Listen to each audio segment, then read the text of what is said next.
Everyone knows Michael Jordan as the greatest basketball player of all time. 6 championships, 5 MVP awards. A global icon who changed sports forever.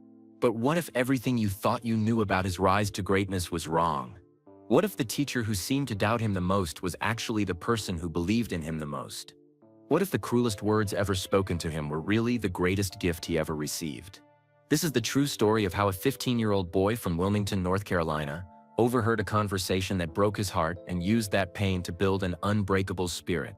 It's the story of Mrs. Patricia Henley, an English teacher who saw something special in Michael Jordan and was willing to sacrifice everything, including his respect and affection, to help him discover his own greatness. Some teachers inspire through praise. Some motivate through encouragement. Mrs. Henley chose a different path. A dangerous path. A path that could have destroyed a young man's confidence forever. Instead, it created a legend. But the most shocking part of this story isn't what she said to Michael Jordan. It's why she said it. The truth will change everything you thought you knew about achieving greatness. About overcoming obstacles. About the difference between people who doubt you and people who challenge you.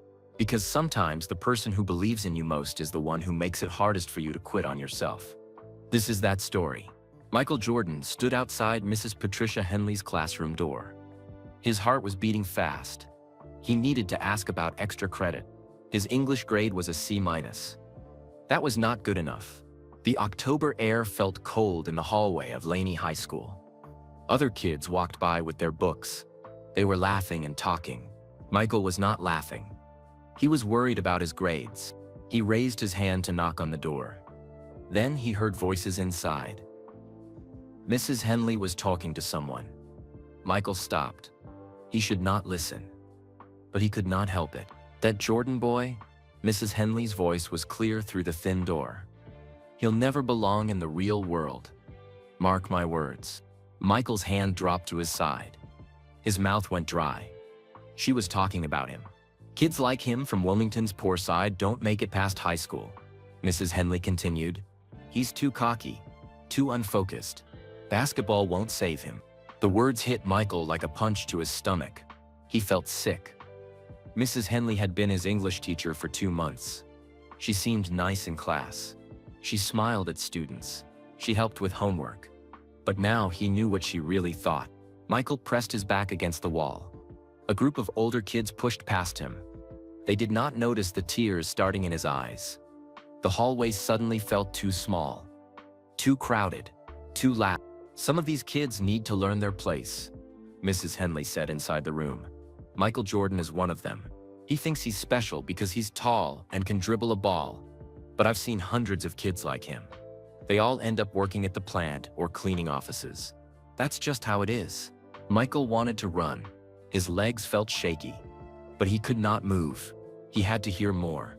His family lives on Gordon Road, Mrs. Henley went on. 5 kids in a tiny house. His mother cleans other people's homes. His father works factory jobs. Michael will end up just like them. Basketball dreams don't pay bills. Now Michael was angry. His family was poor, yes, but they were good people. His mom worked hard every day. His dad never missed work, even when he was sick. How dare she talk about his family like that? I'm trying to help him by giving him reality checks, Mrs. Henley said. Better he learns now than gets crushed later. Some kids need tough love. Michael heard a chair scrape against the floor. Someone was getting up. He quickly walked away from the door. His sneakers squeaked on the tile floor. He hoped Mrs. Henley had not heard. He made it around the corner before the classroom door opened. His chest was tight. He felt like he could not breathe right. The words kept playing in his head. He'll never belong. Too cocky. Basketball won't save him. Michael found an empty bathroom and locked himself in a stall. He sat on the toilet seat and put his head in his hands. Hot tears ran down his cheeks. He was 15 years old and felt very small. Mrs. Henley was his teacher. Teachers were supposed to help students. They were supposed to believe in kids. But she had given up on him already. She thought he was nothing special.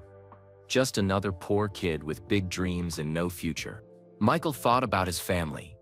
They lived in a small house on Gordon Road. It was true what Mrs. Henley said. 5 kids shared 2 bedrooms. His parents worked all the time just to pay for food and clothes. Money was always tight. His older brother Larry was the star athlete everyone talked about. Larry was good at everything: football, basketball, baseball. People said Larry would get a college scholarship. Larry would make it out of Wilmington. But what about Michael? He was just trying to keep up with Larry. He was tall for his age, but not the tallest. He was fast, but not the fastest. He could shoot a basketball pretty well. But lots of kids could shoot. Maybe Mrs. Henley was right. Maybe he was just dreaming too big. Michael wiped his eyes with toilet paper. He had to get to his next class. But first, he made a decision. Mrs. Henley thought he would never amount to anything. She thought basketball was just a game and dreams were silly. She was wrong. He would prove her wrong. Michael stood up and looked at himself in the bathroom mirror. His eyes were red from crying. His face looked determined. He splashed cold water on his face and dried it with a paper towel. "She doesn't know me," he said to his reflection. "She doesn't know what I can do." The bell rang for the next class. Michael grabbed his books and walked into the hallway. Students rushed past him to get to class on time. But Michael walked slowly. He was thinking hard. He thought about his grandfather. His grandfather could not read very well, but he always told Michael that dreams were important. "Boy, if you can dream it, you can do it," his grandfather used to say. "Just gotta work harder than everybody else." His grandfather was gone now. But his words were still there. Michael made it to his math class just before the final bell. He slid into his seat and opened his notebook. But he was not thinking about math problems. He was thinking about Mrs. Henley's words. And he was thinking about proving her wrong. At lunch, Michael sat with his friends. They were talking about the upcoming basketball tryouts. Michael's best friend, Leroy Smith, was excited. "Man, I can't wait for tryouts," Leroy said. "Coach Herring is looking for new players. We might make varsity as sophomores." Michael nodded but said nothing. He was still thinking about Mrs. Henley. Did other teachers think the same thing about him? Did they all believe he would never amount to anything? "You okay, Mike?" Leroy asked. "You look upset." "I'm fine," Michael said. But he was not fine. He was angry and hurt, and determined all at the same time. After school, Michael walked home alone. Usually he walked with friends. Today he needed to think. The October air was getting colder. Leaves were falling from the trees on Gordon Road. He passed the small grocery store where his mother sometimes shopped. He passed the house where his friend lived. He passed the vacant lot where he and Larry used to play catch. When he got home, his mother was in the kitchen. She was still wearing her cleaning uniform. She cleaned houses for rich families on the other side of town. She always came home tired but tried to smile for her kids. "How was school, baby?" she asked Michael. "It was okay," he said. He almost told her about Mrs. Henley, but he stopped himself. His mother had enough to worry about. She did not need to know that his teacher thought he was a failure. Instead, Michael went to his room. He shared the room with Larry. Larry was at football practice. Michael was alone. He sat on his bed and opened his backpack. Inside was a composition notebook for English class. He had barely used it. Most of the pages were blank. Michael turned to the first clean page. At the top, he wrote in big letters, "Things I will do to prove her wrong." He stared at the blank page below those words. His hand was shaking a little. He was not sure what to write, but he knew this notebook was important now. This notebook would help him remember why he had to work hard, why he had to be better than everyone expected. Michael closed the notebook without writing anything else. Not yet. First, he had to figure out exactly what he wanted to prove, and how he was going to do it. He put the notebook in his desk drawer. Tomorrow was another day. Tomorrow, he would start showing Mrs. Henley and everyone else that they were wrong about Michael Jordan. Outside his window, the sun was setting over Wilmington. The sky was turning orange and purple. It was beautiful. But Michael was not looking at the sunset. He was looking at his future. And for the first time since hearing Mrs. Henley's words, he smiled. Michael woke up early the next morning. The sun was not up yet. The house was quiet. Even Larry was still sleeping in the bed next to it. Michael had been thinking all night. He kept hearing Mrs. Henley's words over and over. He'll never belong. But now those words did not make him sad anymore. They made him angry. And anger could be useful. He got dressed quietly and went to the kitchen. His mother was already there. She was making coffee and packing lunches for work. She always got up before everyone else. "You're up early, baby," Dolores Jordan said. She looked tired but smiled at her son. "Everything okay?" Michael sat down at the small kitchen table. He wanted to tell her about Mrs. Henley, but he was not ready yet. Instead, he asked about something else. "Mama, tell me again about Grandpa's notebook." His mother's face softened. She stopped packing lunches and sat down across from Michael. "Why are you asking about that, honey?" "I just want to hear the story again." Dolores smiled. "Your grandfather was a smart man, but he never learned to read properly. Back then, black kids in Georgia didn't get much schooling. He worked in the fields from the time he was 8 years old." Michael nodded. He had heard this story before, but today it felt important. "But your grandpa had big dreams," his mother continued. "He wanted to own his own farm. He wanted a house with a real porch. He wanted all his children to go to school and learn to read." "Tell me about the notebook," Michael said. Well, since he couldn't write words very well, he drew pictures of his dreams. Every night after work, he would sit at the kitchen table and draw a farm with horses, a big house, his kids in school clothes.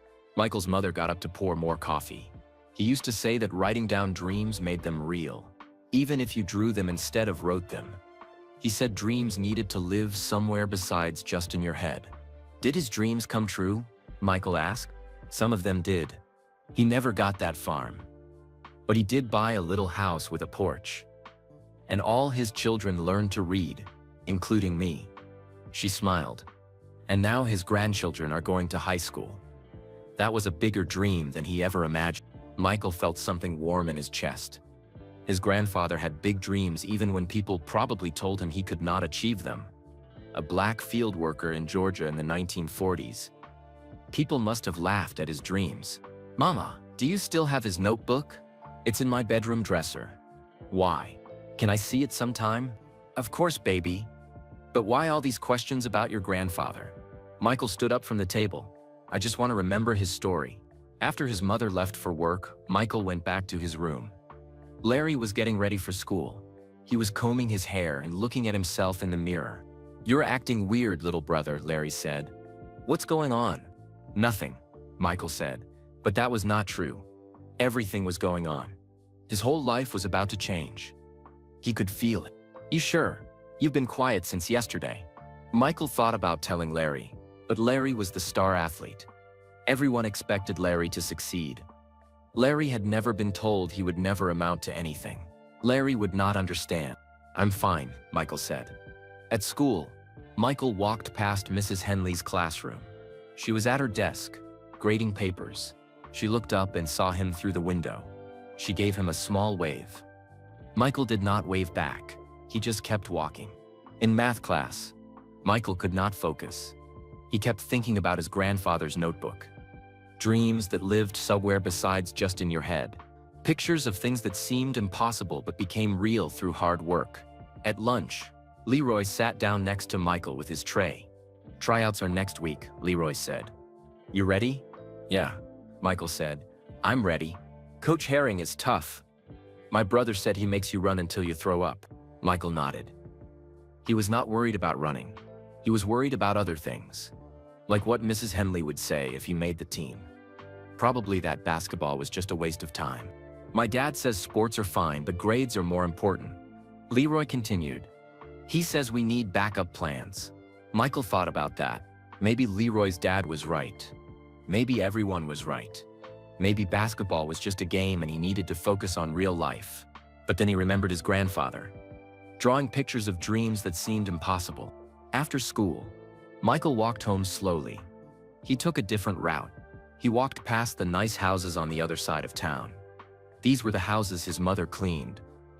Big houses with perfect lawns and nice cars in the driveways. White families lived in these houses. Their kids went to the same school as Michael, but they lived in a different world. They had money for college. They had parents with good jobs. They had teachers who believed in them. Michael stopped in front of one house. It was huge. It had a circular driveway and tall white columns. Through the window he could see a chandelier. This was the kind of house Mrs. Henley probably thought kids like him would never belong in. Maybe she was right. Maybe kids from Gordon Road did not belong in houses like this. But maybe belonging was not about where you came from. Maybe it was about where you were going. Michael started walking again. He had an idea forming in his mind. It was not complete yet, but it was growing. When he got home, his father was already there. James Jordan worked at the General Electric plant. He came home tired and dirty every day. But he always asked his kids about school. "How was your day, son?" His father asked Michael. "It was good, Dad. You keeping up with your studies? Basketball season is coming up. Can't play if your grades slip?" Michael nodded. "I know, Dad." At dinner, the whole family sat around the small table. Michael's little sister Roslyn was talking about her teacher. His brother Larry was talking about football practice. His other siblings were sharing stories from their day. Michael listened but did not say much. He was still thinking about his plan. It was getting clearer now. After dinner, Michael helped his mother with the dishes. Then he went to his room. Larry was at a friend's house studying. Michael was alone. He opened his desk drawer and took out the composition notebook. He turned to the page where he had written "Things I will do to prove her wrong." This time, he was ready to write more. Below the title, he wrote his first goal: make the basketball team. Then he wrote, get better grades in all classes. Then, read more books. Then, work harder than everyone else. Michael stared at the list. It was a start, but it was not enough. Mrs. Henley had said kids like him did not belong in the real world. What was the real world? College? Good jobs? Nice houses? He added to his list. Go to college. Then, have a house like the ones on the nice side of town. Then, make my family proud. Michael closed the notebook. Tomorrow was Friday. Monday would be basketball tryouts. He had 3 days to get ready. But this was about more than basketball now. This was about proving that a kid from Gordon Road could belong and knew where he wanted to belong. Michael put the notebook back in his drawer. He looked out his window at the sunset again. But this time, he was not just looking at the sky. He was looking at his future. And for the first time since hearing Mrs. Henley's words, he knew exactly what he was going to do about them. The plan was taking shape, and Michael Jordan was ready to get started. 3 weeks passed quickly. Michael worked hard every day. He ran before school. He practiced shooting baskets after school. He studied harder in all his classes, even in Mrs. Henley's English class. Mrs. Henley acted the same as always. She smiled at students. She helped with homework.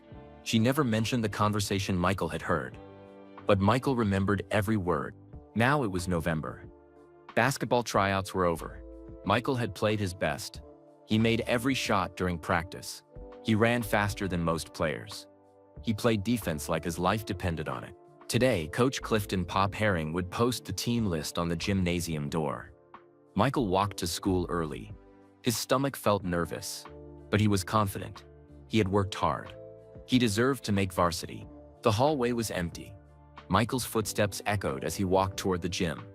A few other boys were already there. They stood around the gym door, looking at a piece of paper taped to it.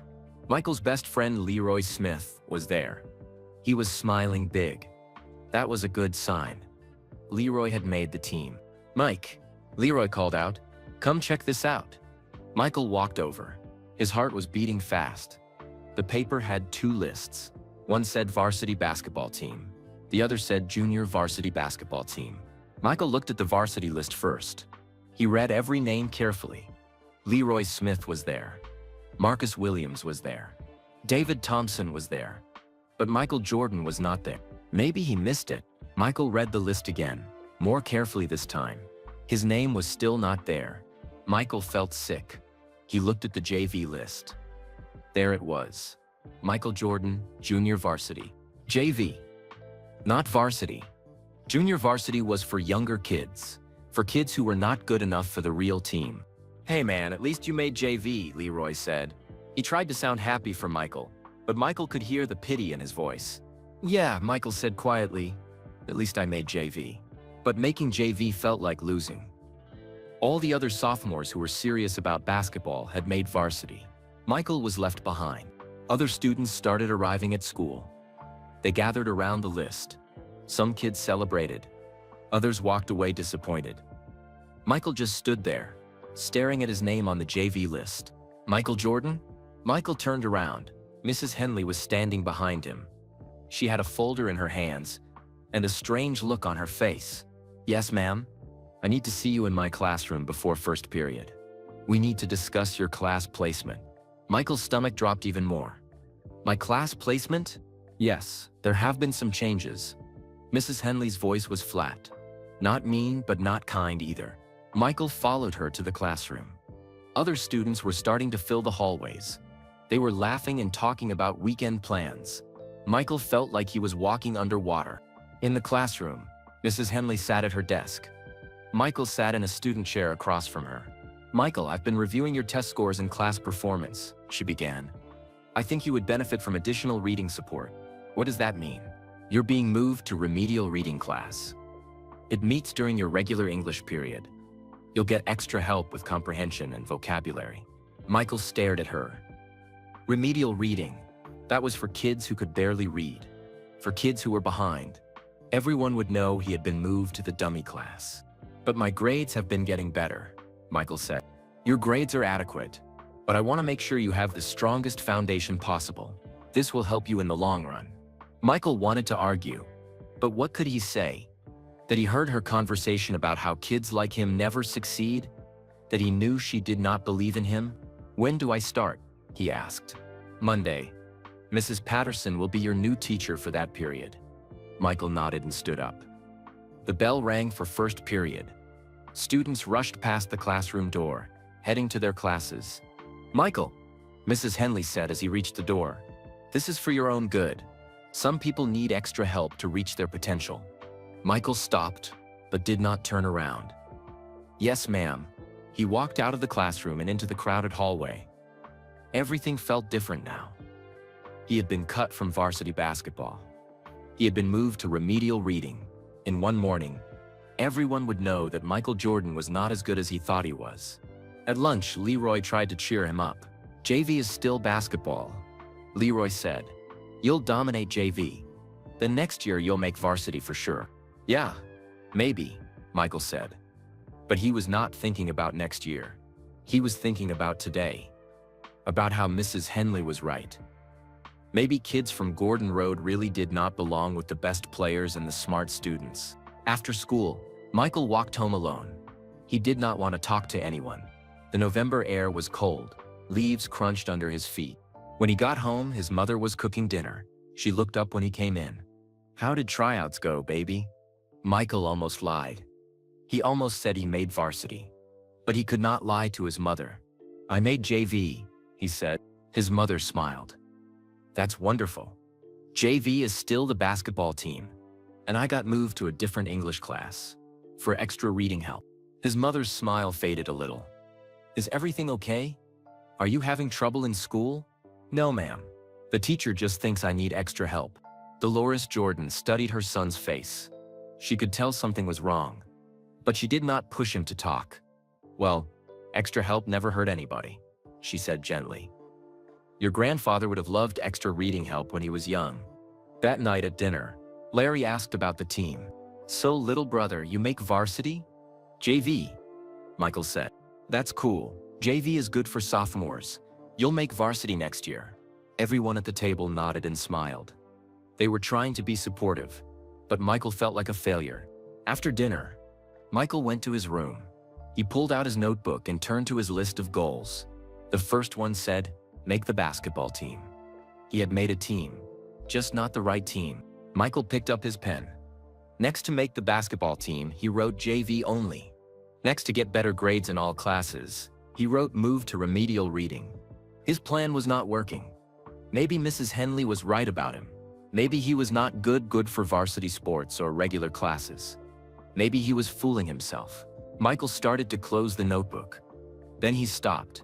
He turned to a new page and wrote today's date. November 5th. Below that he wrote, "Cut from varsity. Move to dummy English. She thinks she won. She doesn't know me yet." Michael stared at what he had written. The words made him feel something. Not sadness this time. Anger. But also determination. Mrs. Henley thought she knew what kind of kid he was. She thought she could predict his future. She thought cutting him from varsity and moving him to remedial reading would put him in his place. But she was wrong about one thing. She did not know Michael Jordan yet. Not really. Michael wrote one more line in his notebook. This is just the beginning. He closed the notebook and put it back in his desk drawer. Tomorrow he would start JV practice. Tomorrow he would start remedial reading class. Everyone would see that he was not good enough for the best team or the regular classes. But that was okay. Michael had a new plan now. He would use JV to get better. He would use remedial reading to get smarter. He would turn every setback into a comeback. Mrs. Henley wanted to see what kind of kid he really was. She was about to find out. Michael looked out his window. It was dark outside. But inside his room he felt a fire starting burn. A fire that would not go out until he proved everyone wrong. Starting tomorrow, Michael Jordan was going to show the world exactly what he was made of. Michael's alarm clock rang at 5:00 a.m. It was still dark outside. The house was quiet. Everyone else was sleeping. Michael got dressed in his running clothes. He had made a promise to himself yesterday. He was going to work harder than anyone else. That meant getting up before everyone else. He tiptoed through the house and out the front door. The November morning was cold.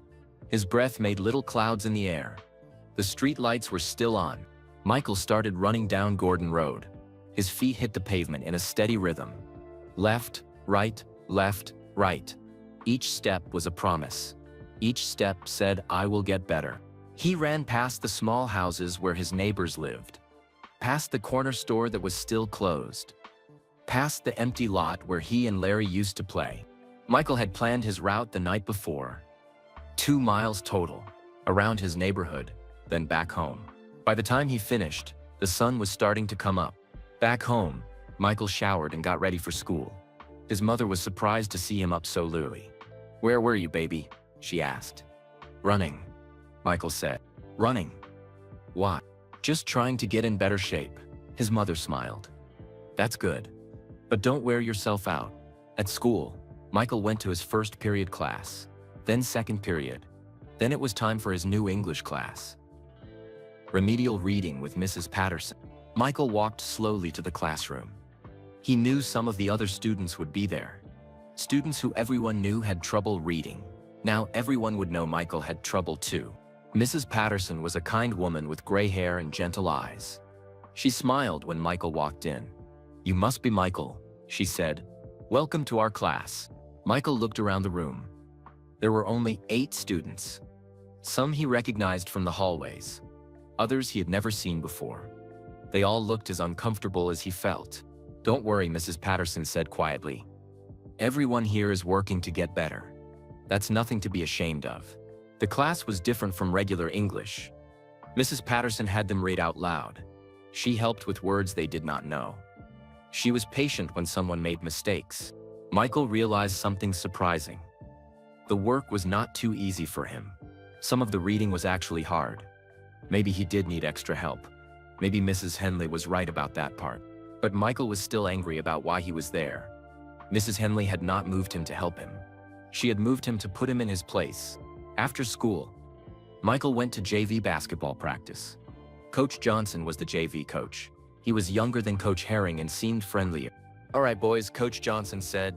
JV doesn't mean junior varsity, it means just victory. We're gonna work hard and win games. Michael liked that. Just victory. Maybe being on JV was not so bad after all. Practice was intense. They ran drills for an hour. They practiced shooting. They scrimmaged against each other. Michael played harder than he had ever played before. Nice work, Jordan, Coach Johnson said after practice. You've got good instincts. But Michael was not satisfied. After the other players left, he stayed in the gym. He practiced shooting alone. Made shot after made shot. When he missed, he ran to get the ball and tried again. The janitor, Mr. Williams, came into the gym around 6. Son, I need to lock up, Mr. Williams said. Can I have just 5 more minutes? Michael asked. Mr. Williams looked at the determined young man. All right, 5 more minutes. But then I really do need to lock up. Michael took 20 more shots. made 18 of them. Then he helped Mr. Williams turn off the lights and lock the gym. This became Michael's routine. Wake up at 5 a.m. and run. Go to school and work hard in all his classes. Go to JV practice and give everything he had. Stay after practice and shoot alone until the janitor made him leave. The other JV players noticed. "Why do you stay so late?" asked Tony Martinez, one of Michael's teammates. "Just trying to get better," Michael said. "You're already one of the best players on the team. You don't need to practice more." But Michael did need to practice more. Not because he was bad, but because he had something to prove. At home, Michael's family noticed changes too. He was tired at dinner, but in a good way. He seemed focused, determined. "You're different lately," his sister Rosalind said one evening. More serious. "I'm just working harder," Michael said. Working harder for what? Michael thought about how to answer. He could not tell his little sister about Mrs. Henley. She would not understand. "For my dreams," he said finally. Rosalind smiled. "What kind of dream?" "Big ones." In Mrs. Patterson's reading class, Michael was improving. She gave him books that challenged him. Books about sports heroes and successful people who overcame obstacles. One day, she gave him a book about Jackie Robinson. Jackie was the first black player in Major League Baseball. People said terrible things about him. They did not want him to succeed. But he worked harder than everyone else and proved them wrong. "I thought you might like this one," Mrs. Patterson said. Michael read the whole book that week. Jackie Robinson faced much worse treatment than Michael ever had, but Jackie never gave up. He used the hate and doubt as fuel to make himself better. Michael started carrying books with him everywhere. He read during lunch, he read before bed. His reading was getting much better. But more importantly, he was learning about people who had faced the same kind of doubt he was facing. In regular classes, Michael's grades started improving too. He participated more in discussions. He turned in better homework. His math teacher, Mr. Davis, noted, "Your work has really improved this semester, Michael," Mr. Davis said. "Thank you, sir." What changed? Michael thought about it. "I decided to take school more seriously." But it was more than that. Michael had discovered something powerful. Every time he improved at something, it proved Mrs. Henley wrong. Every good grade was evidence that kids from Gordon Road could succeed. Every made shot was proof that he belonged. 3 weeks into his new routine, something happened that changed everything. Michael was in the gym practicing alone after JV practice. He was working on a new move he had seen varsity players do. A quick spin and jump shot. He heard footsteps echoing in the gym. Someone was watching him practice. Michael turned around. Mrs. Henley was standing in the doorway. She had a strange expression on her face. Not mean, not kind, just interested. "Don't stop practicing on my account," she said. "I was just walking by and heard the ball bouncing." Michael did not know what to say, so he kept practicing. Mrs. Henley watched for a few minutes. Michael made 7 shots in a row. "You're quite dedicated," she said finally. "Yes, ma'am." "How are you doing in Mrs. Patterson's class?" "Good. I like reading more now." Mrs. Henley nodded. "Reading is important. It opens up worlds." She turned to leave, then stopped. "Michael?" "Yes, ma'am." "Keep working hard. In everything. Not just basketball." Then she left. Michael stood alone in the gym, wondering what that conversation meant. Was Mrs. Henley starting to change her mind about him? Or was she just being polite? It did not matter. Michael had work to do. He picked up the basketball and kept practicing. Outside, the sun was setting over Wilmington. But inside the gym, Michael Jordan was just getting started. His underground training was working. He was getting stronger, smarter, and more determined every day. Mrs. Henley thought she knew what kind of kid he was. Soon, she would find out how wrong she had been. Winter arrived in Wilmington. The basketball season was about to begin. Michael had been training hard for 2 months. His morning runs were longer now. His shooting was more accurate. His reading had improved from 6th grade level to 8th grade level. But Mrs. Henley still treated him the same way in her class. Every week she assigned book reports. The other students got to choose from a list of 10 books. Michael got a different assignment. He had to read books that were harder and write longer reports. When she handed back papers, the pattern was always the same. Other students got A's and B's for good work. Michael got C- grades, even when his work was clearly better. Last week, Michael had written a 5-page report on a biography of Abraham Lincoln. He had spent hours making sure every sentence was perfect. He checked his spelling 3 times. He practiced reading it out loud to make sure it flowed well. Mrs. Henley gave him a C-. She wrote on the paper, "Adequate work but lacks depth." The student sitting next to Michael, Jenny Walsh, had written 3 pages about a much easier book. Her report had several spelling mistakes and simple sentences. Mrs. Henley gave her an A-. Michael knew what was happening. Mrs. Henley was never going to give him a fair chance. No matter how hard he worked, she would find reasons to keep his grades low. That afternoon, Michael was the first player in the gym for JV practice. Coach Johnson was setting up cones for drills. "You're early again, Jordan," Coach Johnson said. "You know practice doesn't start for 30 minutes. "I know, Coach. I just like to get some extra shots up." Coach Johnson watched Michael practice for a few minutes. "You've improved a lot since the season started. Your form is much better." "Thank you, Coach. I've been talking to Coach Herring about you." Michael stopped shooting. Coach Herring was the varsity coach, the man who had cut Michael from the team. "What about?" Michael asked. "He's been watching you practice. He's impressed with your work ethic." Michael felt his heart beat faster. "Really?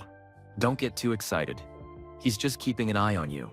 But if you keep improving like this, you might have a shot at varsity next year." Michael nodded. But inside, he was thinking about this year. Why should he have to wait until next year? The JV season started the next week. Michael was the best player on the team. He scored 25 points in the first game, 32 points in the second game, 28 points in the third game. Local newspapers started writing about the JV sensation at Laney High School. Michael's parents came to every game. They sat in the small crowd and cheered loudly for their son. After the fourth game, which Michael's team won by 20 points, something unexpected happened.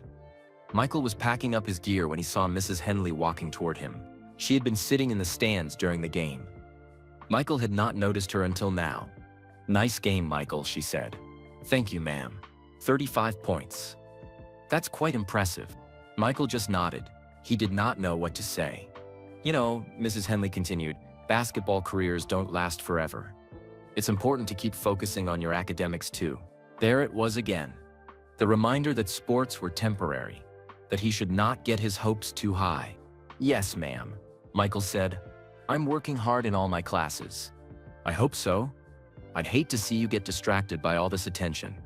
Mrs. Henley walked away, but her message was clear. She still did not believe in him. She still thought basketball was just a distraction from his real life. That night, Michael wrote in his notebook, "December 10th, 1978, JV season going great. Mrs. H still doesn't think I belong. She came to my game just to remind me that sports don't matter. She's wrong." Michael's JV team kept winning. They won their first 8 games. Michael was averaging 30 points per game. College scouts started showing up to JV games, which almost never happened. But in school, Mrs. Henley's treatment of Michael got worse. She started calling on him more often to read out loud in front of the class. She knew reading in public still made him nervous. When he stumbled over words, some students laughed quietly. One day, she assigned the class a presentation project. Everyone had to give a 5-minute speech about their future career goals. Most students got to choose their own topics. Mrs. Henley assigned Michael a specific topic: realistic career options for students from low-income families. Michael knew what she was doing. She wanted him to stand in front of the class and talk about why his dreams were too big. She wanted him to admit that kids like him should have modest goals. Michael spent a week preparing his presentation, but he did not write the speech Mrs. Henley expected.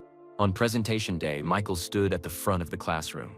Mrs. Henley sat at her desk with a small smile, waiting to see Michael learn his lesson about realistic expectations. "My speech is about realistic career options for students from low-income families," Michael began. "I researched successful people who grew up poor and achieved their dreams through hard work." Mrs. Henley's smile faded slightly. Michael talked about athletes, doctors, lawyers, and business owners who had grown up in poverty. He talked about the importance of education and determination. He talked about not letting other people's limited expectations limit your own dreams. "In conclusion," Michael said, I believe the most realistic career option for any student, regardless of background, is the one they are willing to work hardest to achieve. The class was quiet when he finished. Mrs. Henley's face showed no emotion. "Thank you, Michael," she said. "That was adequate." Adequate. Always adequate. Never good. Never excellent. Just adequate. After class, Michael's friend David caught up with him in the hallway. "Man, that was a great speech," David said. "You really know how to put words together." "Thanks. I don't know why Mrs. Henley always seems so hard on you." "That presentation was better than most of the others." Michael just shrugged. But inside he was angry. And that anger was fuel. The JV season continued. Michael's team won 15 games in a row. They were undefeated. Michael was now averaging 32 points per game. After one particularly good game, a man in a suit approached Michael's parents in the stands. "Mr. and Mrs. Jordan?" "I'm Coach Williams from North Carolina State University. I'd like to talk to you about your son." Michael's parents were shocked. A college coach was interested in their sophomore son who was playing JV basketball. "He's very young," James Jordan said. "Yes. But he's very talented. I think he has college potential. I just wanted to introduce myself and let you know we'll be watching his development." That night at dinner, Michael's parents told the family about the college coach. "A college coach?" Larry said. "For JV?" "That's what he said," their father replied. Michael tried to act calm, but inside, he was excited. College coaches did not waste time on players who were not special. Maybe he really did have a chance to play college basketball. The next day in English class, Mrs. Henley seemed different. She was quieter than usual. She did not call on Michael to read out loud. When she handed back graded papers, she placed Michael's on his desk without looking at him. Michael looked at his grade. C-. As always. But this time, Michael did something he had never done before. After class, he approached Mrs. Henley's desk. "Mrs. Henley, can I ask you a question?" She looked up from her grade book. "What is it, Michael? Why do you keep giving me C- grades when my work keeps getting better?" Mrs. Henley stared at him for a long moment. "What makes you think your work is getting better?" "My writing is clearer. I'm reading harder books. I turn everything in on time. But I always get the same grade." "Michael," Mrs. Henley said slowly, "grades reflect more than just effort. They reflect ability and potential." "What does that mean?" "It means some students have natural limits. It's better to understand those limits early than to develop unrealistic expectations." Michael felt the familiar anger rising in his chest. But this time, he did not let it show. "Yes, ma'am," he said quietly. "I understand." But he did not understand, and he never would. That night, Michael wrote in his notebook, "She will never give me a fair chance. But I don't need her to. I need to be so good that her opinion doesn't matter." Michael's JV team finished the season undefeated, 20 games won, 0 games lost. Michael averaged 34 points per game for the season. It was the best JV season in Laney High School history. At the end of season banquet, Michael received the JV Most Valuable Player Award. His parents sat in the audience, beaming with pride. Mrs. Henley was also there. She sat in the back, watching as Michael accepted his trophy. When Michael looked in her direction, their eyes met for a moment. She did not smile. She did not clap. She just watched. But Michael smiled at her. A confident, determined smile. The smile of someone who was just getting started. The JV season was over. But Michael's real season was just beginning. Summer arrived in Wilmington. School was out. But Michael's work was not finished. While other kids relaxed and played, Michael had bigger plans. Coach Johnson had given him information about basketball camps. These camps brought together the best high school players from across the country. College coaches watched these camps to find new talent. "You're good enough to compete with anyone," Coach Johnson told Michael. "But you need to see how good the competition really is." Michael's parents looked at the camp brochures. The costs were high. Money was always tight in the Jordan household. "We'll find a way," his father James said. "If this helps Michael's future, we'll make it work." His mother Dolores picked up extra cleaning jobs. His father worked overtime at the General Electric plant.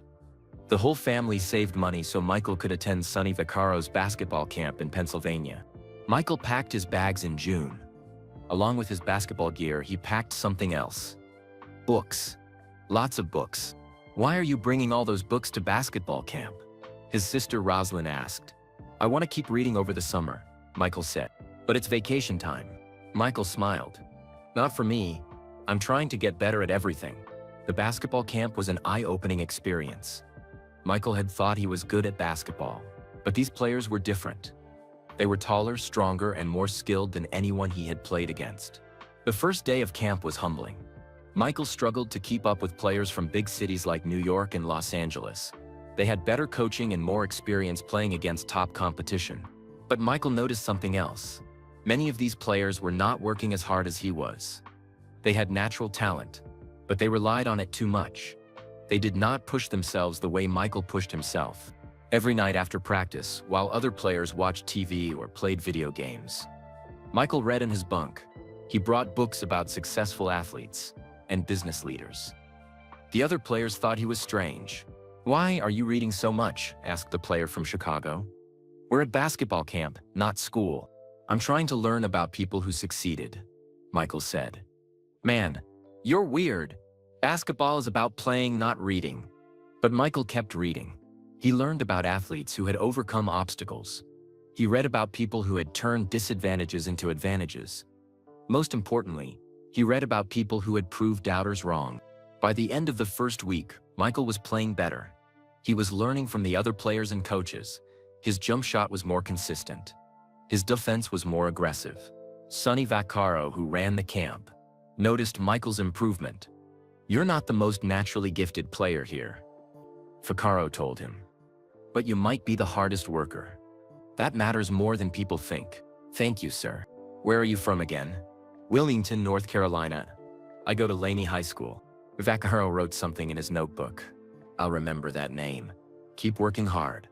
Michael left the camp feeling different. He had played against the best players in the country. He had held his own. More importantly, he had learned that talent without work was not enough. And work without talent could take you far. When Michael returned to Wilmington, something had changed in him. He was taller. He had grown 3 inches over the summer. But the real change was in his confidence. His friend Leroy noticed immediately. Man, you look different, Leroy said. Bigger, stronger. The camp was intense, Michael said. I learned a lot. Like what? Like I can play with anybody if I work hard enough. Michael spent the rest of the summer training harder than ever. He ran 5 miles every morning. He spent 4 hours every afternoon working on his basketball skills. And he read for 2 hours every evening. His mother worried he was pushing himself too hard. Baby, you need to rest sometimes, Dolores said. You're working like a grown man. I'm trying to get ready for something big, Mama. What kind of big? Michael thought about how to explain. I want to prove that kids from Gordon Road can succeed at anything. His mother smiled. We already know that, honey. You don't have to prove it to us. I know. But I have to prove it to other people. In July, something happened that changed everything. A college scout came to watch Michael practice at the local recreation center. The scout was from North Carolina State University. He had heard about Michael from Sonny Vaccaro's camp report. After watching Michael play for an hour, the scout approached James Jordan. Mr. Jordan, I'm Coach Williams from NC State. I want to talk to you about your son's future. He's only going to be a junior, James said. I know, but he has serious college potential. His work ethic is exceptional for someone his age. That evening, the family sat around the dinner table discussing the conversation. College potential as a junior? Larry said. That's crazy good. The man said Michael's work ethic was exceptional. Their father repeated. That's not about talent. That's about character. Michael felt proud. But he also felt pressure. If college coaches were watching him, he had to be even better. The next day, Michael was at the recreation center practicing when he had an unexpected visitor. Mrs. Henley walked onto the basketball court. Michael stopped dribbling and stared at her. What was she doing here? Hello, Michael, she said. Hello, Mrs. Henley. I heard a college scout came to watch you yesterday. Yes, ma'am. Mrs. Henley walked closer. She looked around the empty gym. You know, I've been teaching for 15 years. I've seen a lot of students come and go. Michael did not know what to say, so he said nothing. Some students think early success means everything will be easy from then on. She continued, "They stop working hard. They get comfortable." "I won't stop working hard," Michael said. "How do you know?" "Because I have things to prove." Mrs. Henley studied his face. "What kinds of things?" Michael thought about telling her the truth, about the conversation he had overheard, about how her words had motivated him to work harder than ever before. Instead, he just said, "I want to prove that I belong." "Belong where?" "Everywhere." Mrs. Henley nodded slowly. "Well, belonging requires more than just basketball skills." "I know. That's why I read so much." "You read?" "Every day. Books about successful people, about overcoming obstacles." Mrs. Henley looked surprised. "What are you reading now?" "A biography of Frederick Douglass. He taught himself to read when it was illegal. He became one of the most important speakers in American history." "And what did you learn from that?" "That education is the most powerful weapon for changing your life." Mrs. Henley was quiet for a long moment. "That's a very mature perspective, Michael." "Thank you, ma'am." "Well, keep up the good work." "In everything." She turned to leave, then stopped. "Michael?" "Yes, ma'am." "Don't let success change who you are. Stay hungry." After she left, Michael stood alone in the gym, wondering what that conversation meant. Was Mrs. Henley starting to see him differently? Or was she just giving him advice? It did not matter. Michael had work to do. He picked up the basketball and continued practicing. Outside, the summer sun was setting over Wilmington, but inside the gym, Michael Jordan was preparing for his future. In 2 months, he would be a junior at Laney High School. He would try out for varsity basketball again. This time, things would be different. This time, he was ready. Michael went to his grandfather's grave that evening. He brought his notebook with him, the one where he had been writing his goals and thoughts. He sat by the headstone and opened the notebook. He read through all his entries from the past year. The anger, the determination, the small victories, the big dream. Then he wrote a new entry. August 15th, 1979. Summer camp changed everything. I can play with the best players in the country. College coaches are interested. Mrs. H came to watch me practice. She told me to stay hungry. I will. I'm ready for junior year. Michael closed the notebook and left it on his grandfather's grave overnight. He had heard that some people believed this brought good luck. Michael was not sure about luck, but he believed in hard work and determination. The next morning, he returned to get the notebook. As he picked it up, he made a promise to his grandfather and to himself. I'm ready for whatever comes next. September arrived with cooler air and new possibilities. Michael walked into Laney High School as a junior. He was 3 inches taller, 20 pounds heavier, and completely different from the sophomore who had been cut from varsity. Other students noticed the change immediately. "Dang, Mike, you got huge over the summer," said his friend David. "The camp really helped," Michael replied. But the biggest change was not physical. Michael carried himself differently now. His shoulders were back, his head was high. He walked like someone who belonged wherever he went. Varsity basketball tryouts were in 2 weeks. This time, Michael was not nervous. He was excited. But first, he had to deal with his classes, including Mrs. Henley's advanced English class. Michael had tested out of remedial reading over the summer. His reading level was now above grade level. Mrs. Patterson had recommended him for advanced English. "Michael has made remarkable progress," Mrs. Patterson had told the counselor. "He's ready for more challenging material."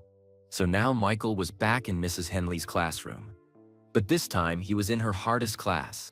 Mrs. Henley looked surprised when Michael walked in on the first day. "Michael," she said, "I didn't expect to see you in advanced English." "Mrs. Patterson recommended me," Michael said. "My reading improved a lot over the summer." "I see." Mrs. Henley looked at her class roster. "Well, this class is very demanding. We read college-level books and write research papers." "I'm ready for the challenge," Michael said. And he was. Michael had spent the summer reading difficult books. He had practiced writing in his notebook every day. He was not the same student who had struggled in her class before. Mrs. Henley assigned seats. She put Michael in the front row, right in front of her desk. The message was clear: she would be watching him closely. The first assignment was a 5-page essay about overcoming obstacles. Most students groaned. 5 pages seemed like a lot. Michael smiled. He had been writing about overcoming obstacles for a year. That night, Michael wrote his essay. He wrote about athletes who had been told they were not good enough. He wrote about students who had proved teachers wrong. He wrote about the power of turning doubt into determination. He did not write about Mrs. Henley directly, but anyone reading the essay would understand his message. When Mrs. Henley handed back the essays a week later, Michael held his breath. For over a year, he had gotten nothing but C- grades from her. He looked at the top of his paper. B+. Michael stared at the grade. A B+. From Mrs. Henley. He could not believe it. But there was more. At the bottom of the paper, she had written a note. Thoughtful analysis. Your writing has improved significantly. Michael read the note 3 times. Mrs. Henley had complimented his work. After a year of criticism, she had finally given him credit for improvement. Other students in the class were not so lucky. Jenny Walsh, who used to get easy A's, received a C on her essay. Mrs. Henley had written lacks depth and original thinking. Michael realized something important. Mrs. Henley was not giving him special treatment anymore. Good or bad, she was grading his work fairly, just like everyone else's. That afternoon was the first day of varsity basketball tryouts. Michael had been waiting for this moment for almost a year. The gym was packed with players. Seniors who had been on varsity for years. Juniors who thought they deserved spots. A few brave sophomores hoping to make the team early. Coach Herring blew his whistle. Gentlemen, we have 12 spots on this team. 18 of you are trying out. That means 6 of you will be disappointed. Don't let it be you. The tryouts were intense. Coach Herring ran drill after drill. Suicides until players were gasping for breath. Scrimmages where players fought for every rebound. Michael played like his life depended on it. Every shot, every pass, every defensive stop mattered. He had trained all summer for this moment. On the second day of tryouts, something happened that surprised everyone. During a scrimmage, Michael was matched up against Tony Wilson, the team's best player from last year. Tony was bigger and stronger than Michael. He had been starting varsity since his sophomore year. Everyone expected him to dominate the matchup. Instead, Michael shut him down. He stole the ball twice. He blocked one of Tony's shots. He scored 12 points while Tony scored only 4. Coach Herring watched with interest. Other players started paying attention to the tall junior who was outplaying a proven varsity star. After practice, Coach Herring pulled Michael aside. Nice work today, Jordan. Thank you, Coach. You've improved a lot since last year. What did you do differently? I worked harder, Michael said simply. I can tell. Keep it up. On Friday, Coach Herring posted the varsity team roster on the gym door. Michael's heart pounded as he walked toward the list. There it was. Michael Jordan, varsity basketball team. Michael had made it. After a year of JV, after being told he was not good enough, after all the doubt and criticism, he was finally on varsity. Leroy Smith was on the list too. So were most of the players Michael expected. But there were also some surprises. 3 seniors had been cut. 2 players who everyone thought were sure things had not made the team. Congratulations, man, Leroy said. We finally made it. Yeah, Michael said. We finally made it. But Michael knew this was just the beginning. Making the team was one thing. Proving he belonged was another. The first practice was brutal. Coach Herring pushed the team harder than Michael had ever been pushed before. But Michael was ready. All those early morning runs, all those hours of shooting alone in the gym, had prepared him for this. During scrimmages, Michael played against the best players in the school. Players who had been stars when he was sitting in the JV section of the stands. Now he was competing with them as an equal. More than competing, he was excelling. Michael's jump shot was more accurate than ever. His defense was suffocating. His basketball IQ had improved dramatically. He understood the game in ways he had not understood before. After 2 weeks of practice, Coach Herring named the starting lineup for the first game. Michael Jordan was starting at shooting guard, a junior. Starting varsity as a junior, at the same school where he had been cut just 1 year earlier. That night, Michael called his parents at work to tell them the news. Starting varsity. His mother said, "Oh baby, we're so proud of you." Your grandfather would have been proud too, his father added. All that hard work paid off.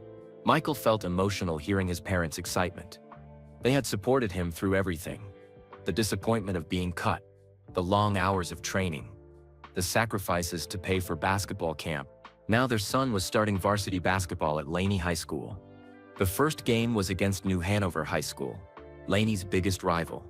The gym was packed, students, parents, and community members filled every seat. Michael's whole family was there. His parents sat in the front row, beaming with pride. His brothers and sisters waved signs with his name on them. In the crowd, Michael spotted a familiar face. Mrs. Henley was sitting in the bleachers, watching quietly. When the game started, Michael was nervous for the first few minutes. Varsity basketball was faster and more physical than JV. But soon, his training took over.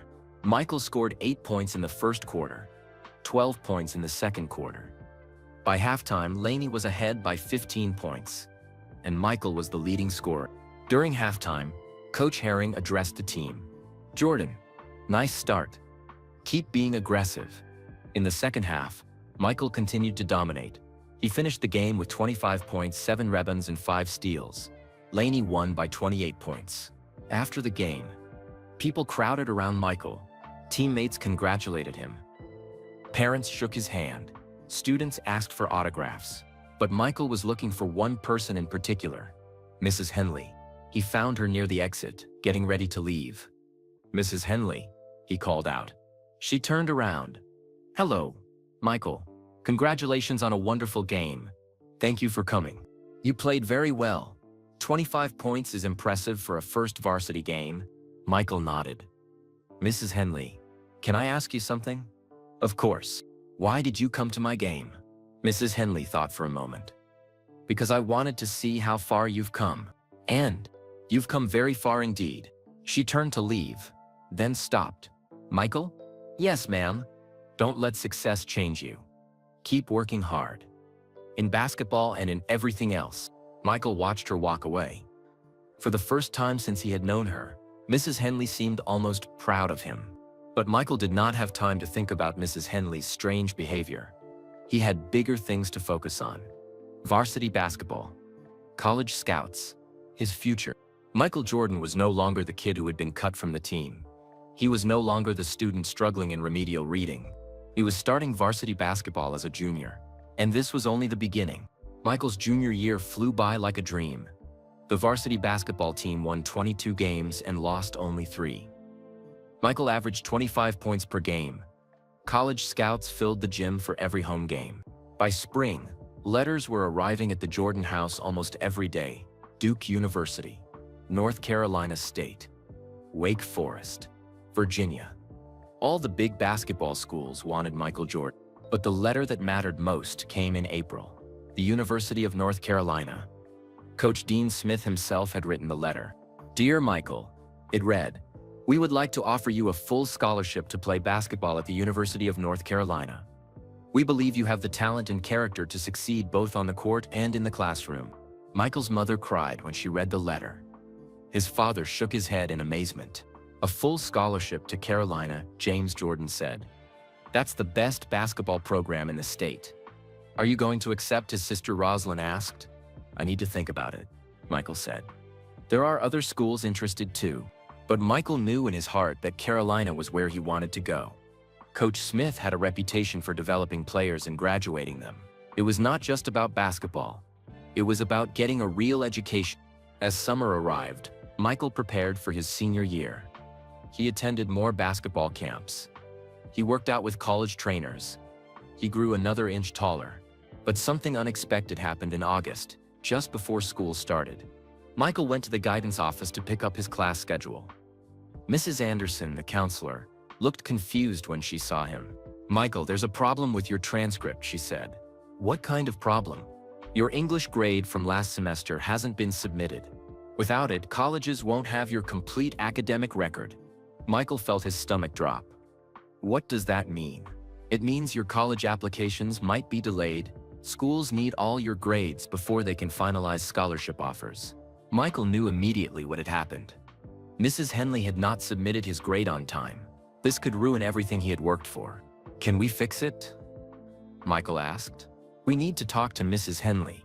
She's the only one who can submit the missing grade." Michael walked to Mrs. Henley's classroom. She was there, preparing for the new school year. When she saw Michael, her expression was unreadable. "Hello, Michael. How was your summer?" "It was good, Mrs. Henley, but Mrs. Anderson says you haven't submitted my English grade from last semester."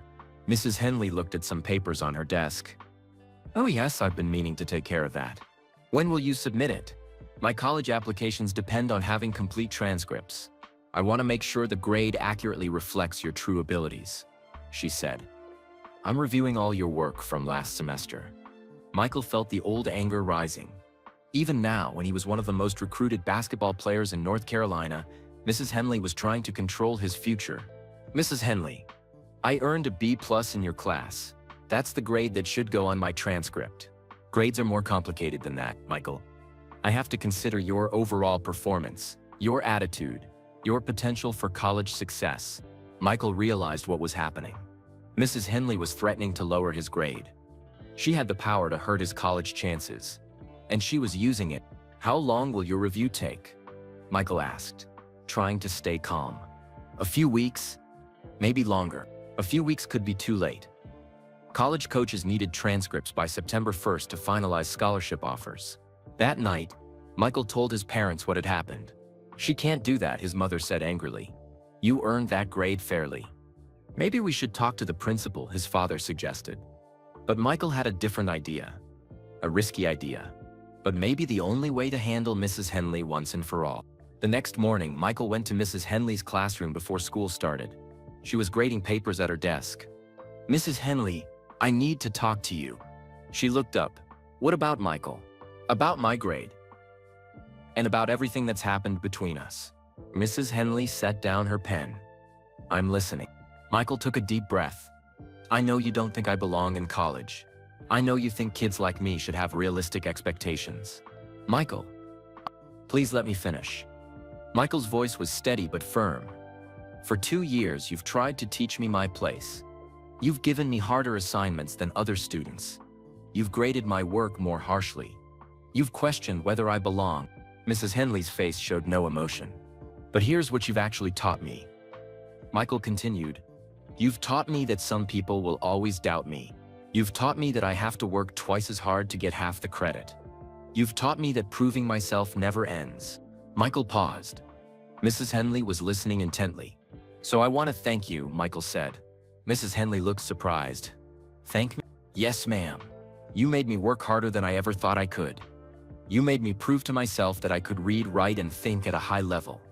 You challenged me when no one else would." Mrs. Henley was speechless. "I hope someday you'll be proud to say you taught Michael Jordan," Michael said. "Because everything I achieve from now on, I'll achieve partly because you refused to let me be mediocre." Michael reached into his backpack and pulled out an envelope. He placed it on Mrs. Henley's desk. "What's this?" she asked. "My acceptance letter from the University of North Carolina. I wanted you to be the first person to see it." Mrs. Henley opened the envelope and read the letter. Her hands were shaking slightly. "Michael, this is wonderful. A full scholarship to Carolina. Thank you, ma'am. Will you submit my grade now?" Mrs. Henley looked at Michael for a long moment. Then she opened her grade book and wrote something down. "Your grade has been submitted," she said quietly. "B+, as you earned." "Thank you." Michael turned to leave, but Mrs. Henley called his name. "Michael?" "Yes, ma'am? I was wrong about you." Michael stopped and turned around. "No, ma'am. You weren't wrong. You just didn't know who I was going to become. Neither did I." That afternoon, Mrs. Anderson called Michael to the guidance office. "Your transcript is complete," she said with a smile. "All your college applications can be finalized." Michael's senior year began with everything in place. His grades were strong. His basketball skills were at their peak. College coaches were calling every week. But the most important change was in Michael himself. He no longer felt like he had to prove he belonged. He knew he belonged wherever he chose to go.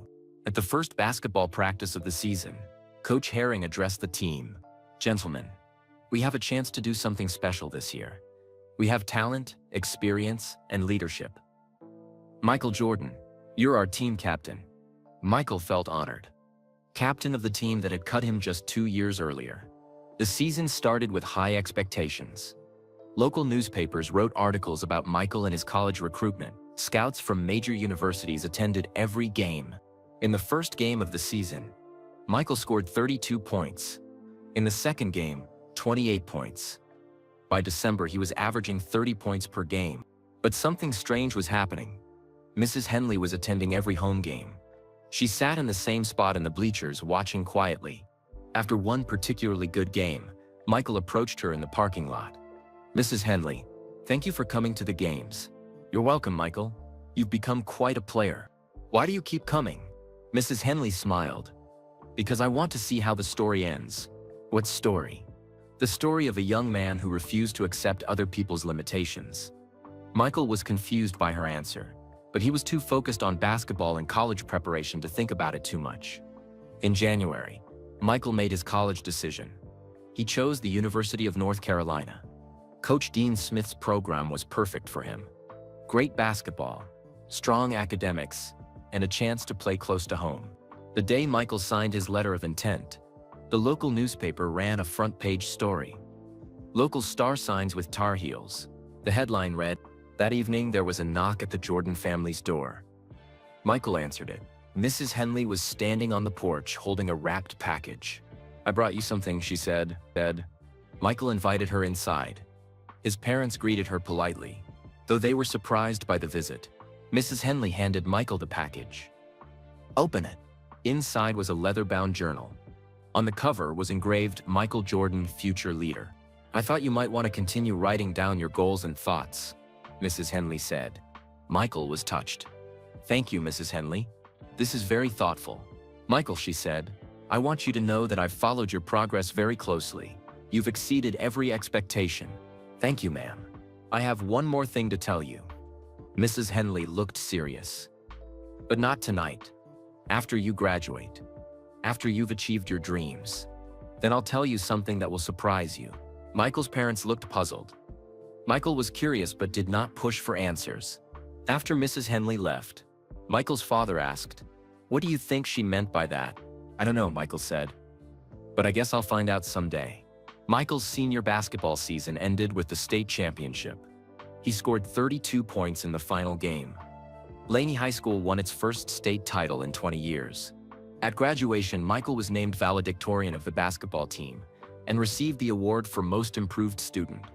When Mrs. Henley presented the academic award, she smiled at Michael. "Congratulations, Mr. Jordan. You've proven that with hard work, anything is possible." "Thank you, Mrs. Henley, for everything." As Michael walked across the stage to receive his diploma, he thought about the journey that had brought him here, from being cut from varsity to state champion, from remedial reading to college-bound scholar.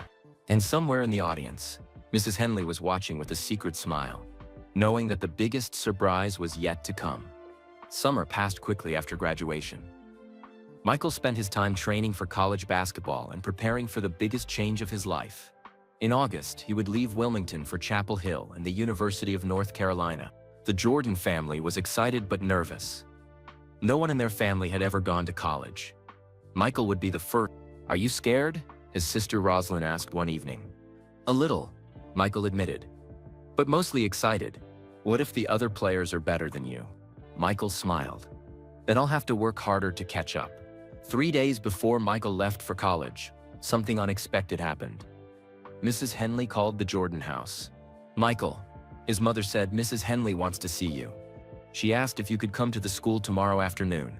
Michael was curious. School had been out for 2 months. Why did Mrs. Henley want to see him now? The next day, Michael drove to Laney High School. The parking lot was mostly empty. Summer school had ended weeks ago. The building felt strange and quiet. He found Mrs. Henley in her classroom packing books into boxes. "Hello, Michael. Thank you for coming."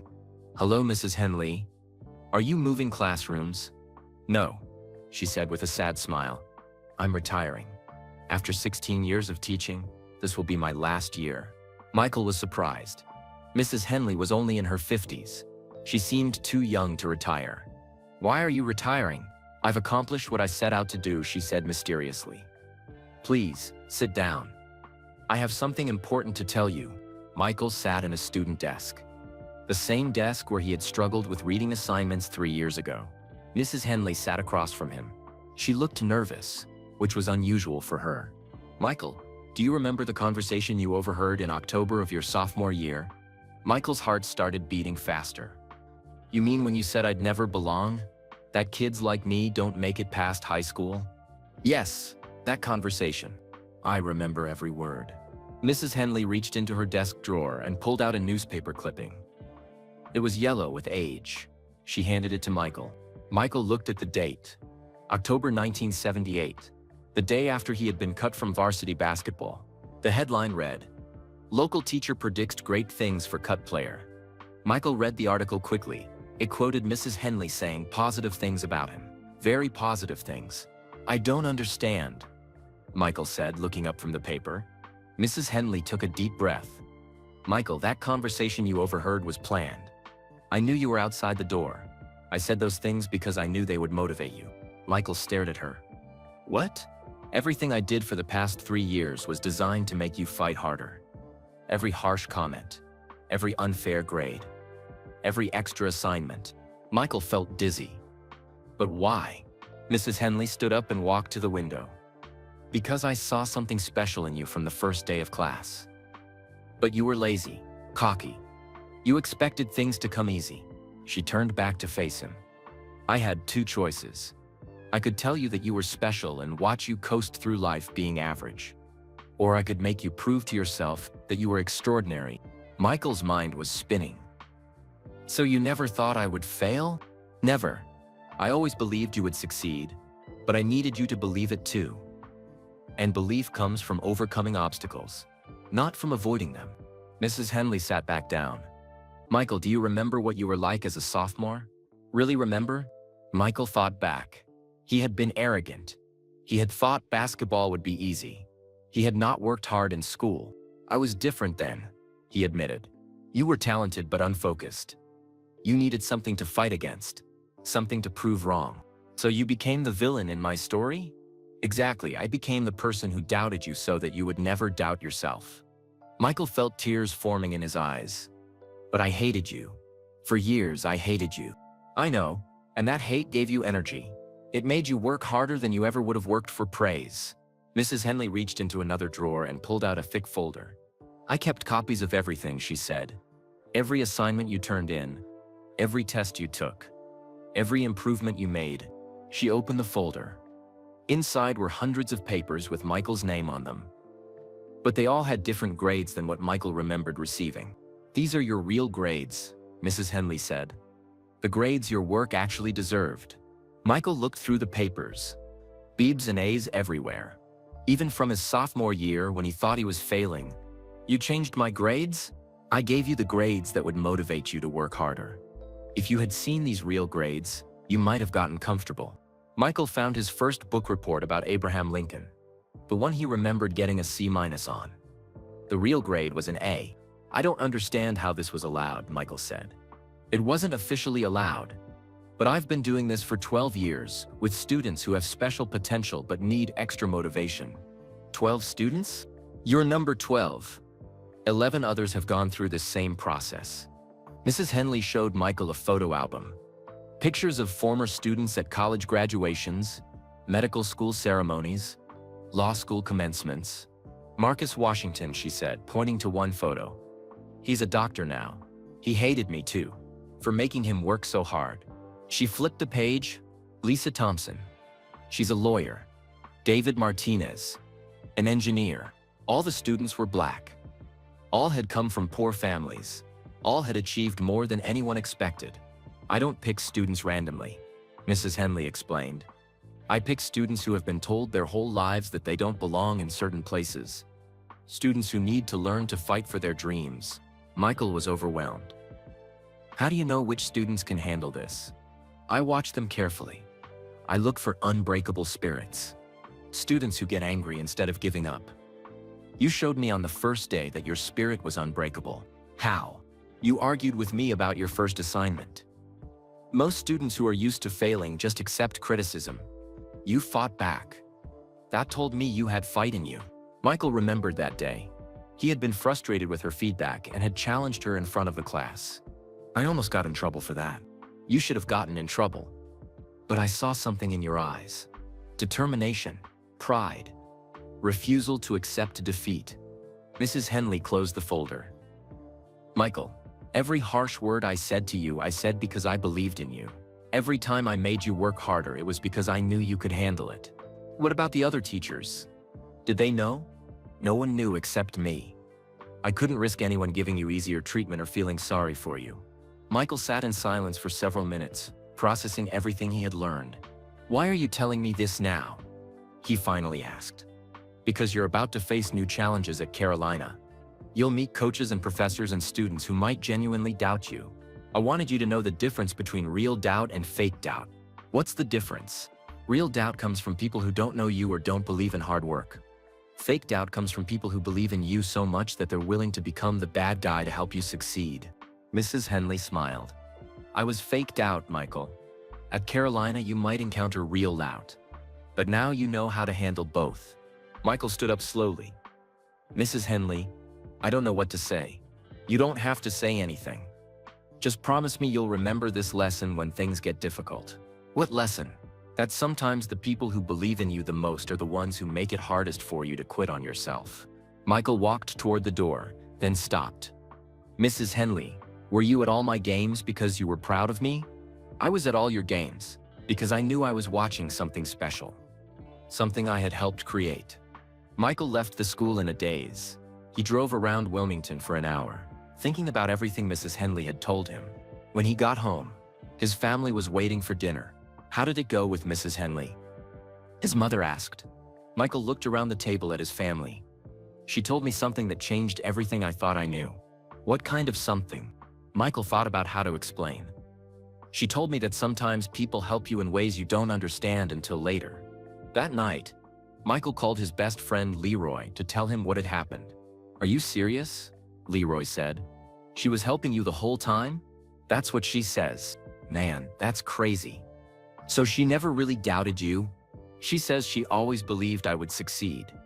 She just wanted me to believe it too. Michael hung up the phone and sat on his bed.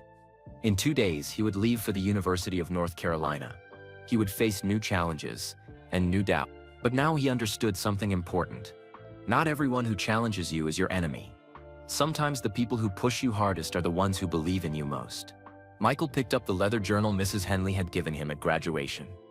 He opened to the first page and wrote, August 1981. Learned the truth about Mrs. Henley. Everything I thought I knew was wrong. She believed in me when I didn't believe in myself. Now I'm ready for Carolina. 3 days later, Michael Jordan left Wilmington for Chapel Hill. He was no longer the angry, hurt teenager who had overheard those words in the hallway. He was a young man who understood that obstacles could be gifts, that doubt could be fuel, and that sometimes the best teachers are the ones who refuse to make things easy. Carolina was waiting, and Michael Jordan was ready. Michael's freshman year at Carolina flew by like a basketball through a net. Coach Dean Smith was tough but fair. The older players welcomed Michael but made him earn his place on the team. By spring, Michael had grown from a nervous freshman into a confident college player. He averaged 13 points per game and helped Carolina reach the NCAA tournament. But it was his sophomore year when everything changed. March 29, 1982. The Louisiana Superdome in New Orleans. The NCAA championship game. North Carolina versus Georgetown University. Michael sat in the locker room before the game, his hands shaking slightly. Not from fear, but from excitement. This was what he had dreamed about since that day Mrs. Henley had challenged him to be extraordinary. Coach Smith addressed the team. Gentlemen, you've worked all season for this moment. 61,000 people will be watching, millions more on television. But it's still just basketball. Play your game. Michael nodded. Just basketball. But it felt like much more than that. Georgetown had Patrick Ewing, the best college player in the country. He was 7 feet tall and dominated every game. Most people thought Georgetown would win easily, but Michael had learned something important from Mrs. Henley. Sometimes being underestimated was an advantage. The game started fast and physical. Georgetown played tough defense. Ewing blocked shots and grabbed rebounds. Carolina criggled to keep up. At halftime, Georgetown led by 1 point. In the locker room, Coach Smith stayed calm. We're playing well, he told his players. Keep doing what we're doing. The shots will fall. Michael had scored only 4 points in the first half. He was pressing too hard, trying to do too much. But he remembered something Mrs. Henley had taught him about staying focused under pressure. "Don't try to win the game in one play," she had said during one of their conversations. "Win it one small victory at a time." The second half was a battle. Both teams played desperate basketball. Every possession mattered. Every shot was crucial. With 5 minutes left, Carolina trailed by 3 points. Michael had played well in the second half, but the game was still close. Coach Smith called timeout. "We need stops and scores," he said. "Execute our plays and trust each other." Michael looked into the stands during the timeout. Somewhere in that crowd of 61's 12 people, his family was watching. His parents had scraped together money to fly to New Orleans. This was the biggest game of his life. With 2 minutes left, Carolina tied the game. The crowd was on its feet. Both teams were exhausted, but fighting for every point. Georgetown scored to take a 1-point lead. 30 seconds left. Carolina called timeout. Coach Smith drew up a play on his clipboard. The ball would go to James Worthy first, then to Sam Perkins if Worthy was covered.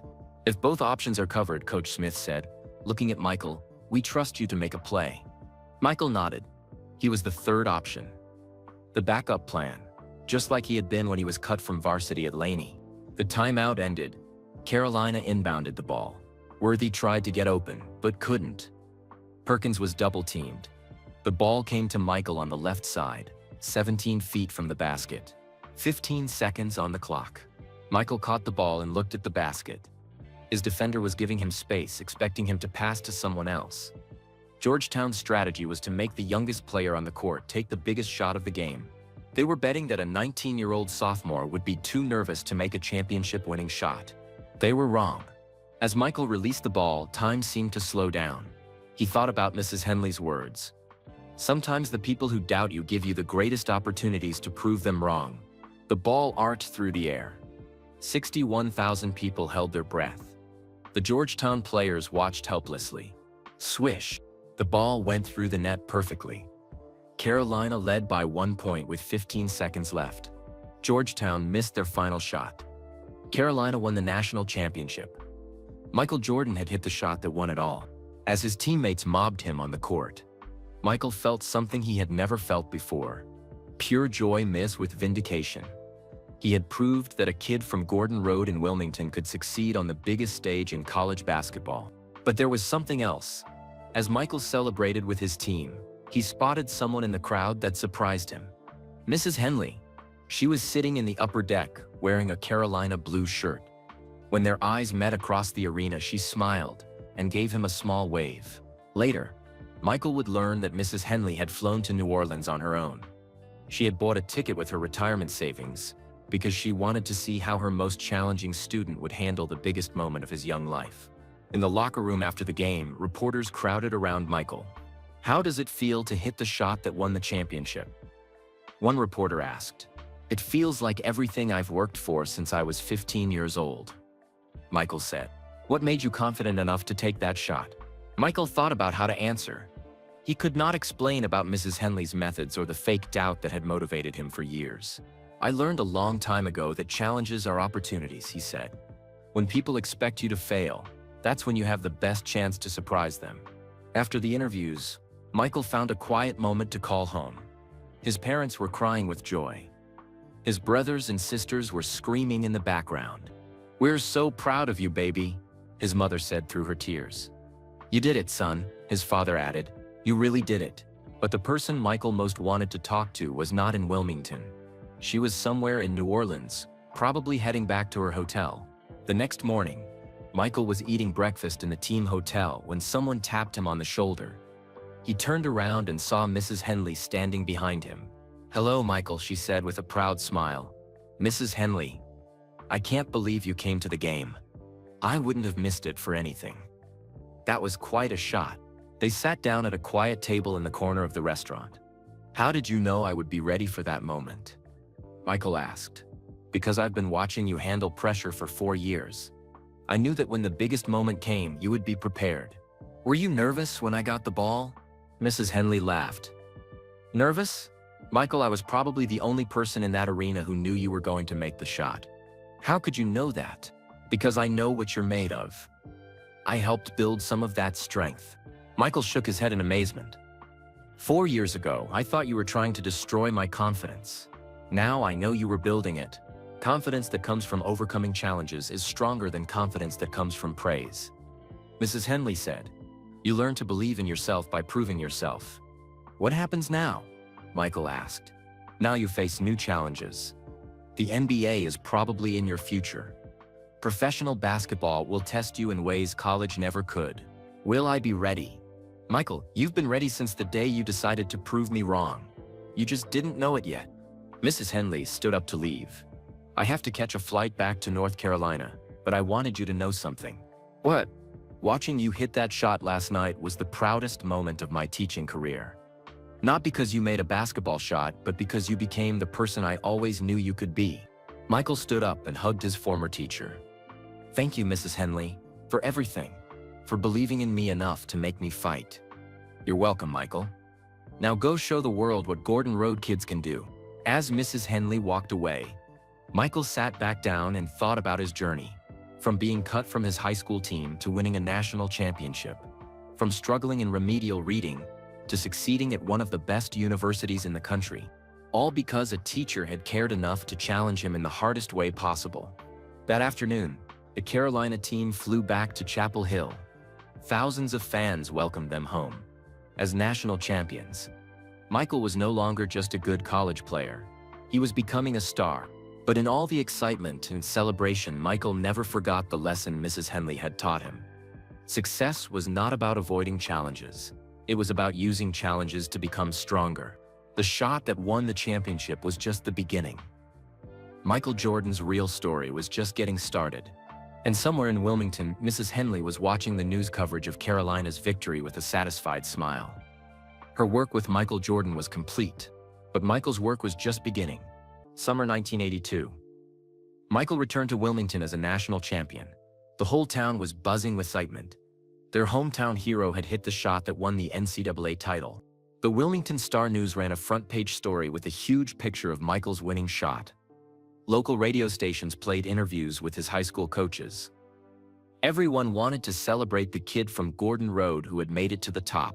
But Michael had something specific he wanted to do before all the celebrations and interviews. He wanted to visit Laney High School. The building was quiet in the summer heat. Most teachers were on vacation. The hallways echoed with Michael's footsteps as he walked toward Mrs. Henley's old classroom.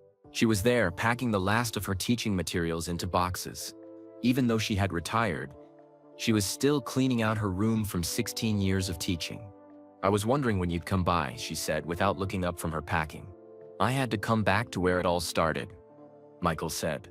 Mrs. Henley smiled. How does it feel to be a national champion? It feels like a dream, but also like it was supposed to happen. Because you were ready for it. Michael sat in his old desk in the front row. The same seat where she had placed him to watch him closely during his junior year. Mrs. Henley, can I ask you something I've been thinking about? Of course. When you first saw me as a sophomore, how did you know I could handle your teaching method? Mrs. Henley stopped packing and sat at her desk. Do you really want to know? Yes. It was something you said on the very first day of class. I asked students to write about their biggest dream. Most kids wrote safe things like graduate high school or get a good job. What did I write? You wrote, I want to be so successful that people who doubt me will have to change their minds.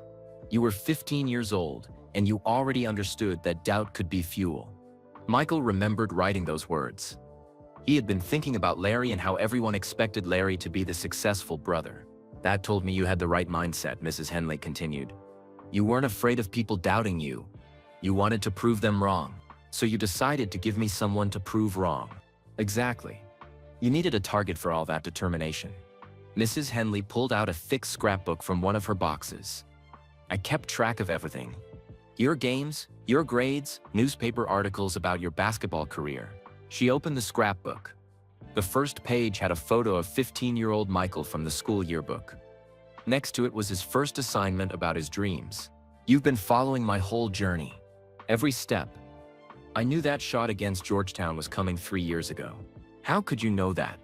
Because I watched you develop the mental toughness you'd need for moments like that. Every time you overcame one of my challenges, you got stronger. Michael flipped through the scrapbook. Pictures from his JV games, his varsity highlights, newspaper clippings about his college recruitment, articles about the championship game. On the last page was a photo from the championship celebration. Michael holding the trophy with a huge smile on his face. Below the photo, Mrs. Henley had written, "Mission accomplished." "Mrs. Henley, I need to ask you something else." "What? Why me? Why did you choose to do this with me instead of just teaching me normally?" Mrs. Henley was quiet for a long moment. "Because I saw myself in you." "What do you mean?" "I grew up poor in rural Georgia. I was the only black girl in my school who wanted to go to college. Every teacher told me to be realistic about my future." Michael listened carefully. One teacher in particular, Mrs. Williams, constantly reminded me that college was expensive, and maybe I should think about other options. She made me feel like my dreams were too big. That sounds terrible. It was. But it also made me determined to prove her wrong. I worked harder than any student in that school. I got a scholarship to college. I became a teacher specifically to help students like me. Students who need someone to fight against. Students who have big dreams but don't believe they're possible. Sometimes the best gift you can give someone is a reason to fight. Mrs. Henley closed the scrapbook. "Michael, you had all the talent in the world. But talent without drive only gets you so far. You needed drive, and you gave me a reason to drive myself harder. I gave you a target. You supplied the drive." Michael stood up and walked around the empty classroom. So many memories in this room. Struggling with reading assignments, writing book reports, learning to handle pressure and criticism. "What will you do now that you're retired?" he asked. "I'm moving to Georgia to take care of my mother. But I might do some tutoring. There are always kids who need extra motivation." "Will you tell them about me?" Mrs. Henley smiled. "Only if they need to hear about someone who turned doubt into success." Michael reached into his backpack and pulled out something wrapped in tissue paper. "I brought you something." Mrs. Henley unwrapped it carefully. Inside was a small piece of the basketball net from the championship game. Michael had cut it down after the victory and saved a piece for her. "Michael, this is wonderful." "But why?" "Because you were part of that shot. Every fake doubt, every extra assignment, every time you pushed me harder than other students. It all led to that moment." Mrs. Henley's eyes filled with tears. "Thank you. This means more to me than you know." "Mrs. Henley, can I tell you something?" "Of course. For 3 years, I thought you were the enemy. I hated you sometimes. I wanted to prove you wrong so badly that it hurt. I know. That was the point. But now I understand. You weren't my enemy. You were my secret weapon." Mrs. Henley wiped her eyes. "Michael, you were already a weapon. I just helped you learn how to aim." Michael hugged his former teacher. For the first time since knowing her, it felt completely natural and comfortable. "I have to ask," Michael said. "Do you really think I can make it in the NBA?"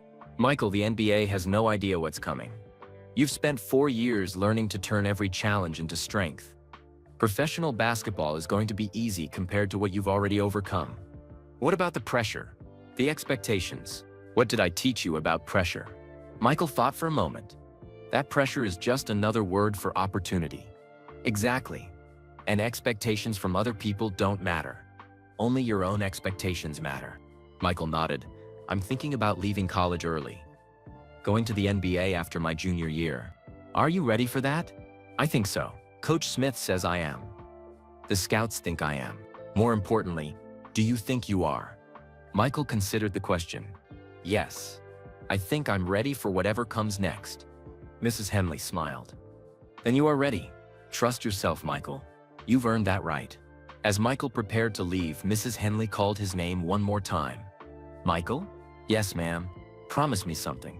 "What?" "Promise me you'll remember where you came from. Success changes people sometimes. Don't let it change who you are." "I promise." "Gordon Road will always be part of me. And promise me you'll help other kids who need someone to believe in them." "I will. I'll remember what you taught me about helping people in unexpected ways." Michael left Laney High School that day with a deeper understanding of his journey. Mrs. Henley had not just been his teacher, she had been his trainer, preparing him for battles he didn't even know were coming. That evening, Michael's family had a barbecue to celebrate his championship. Neighbors stopped by to congratulate him. Local reporters interviewed him about his future plans.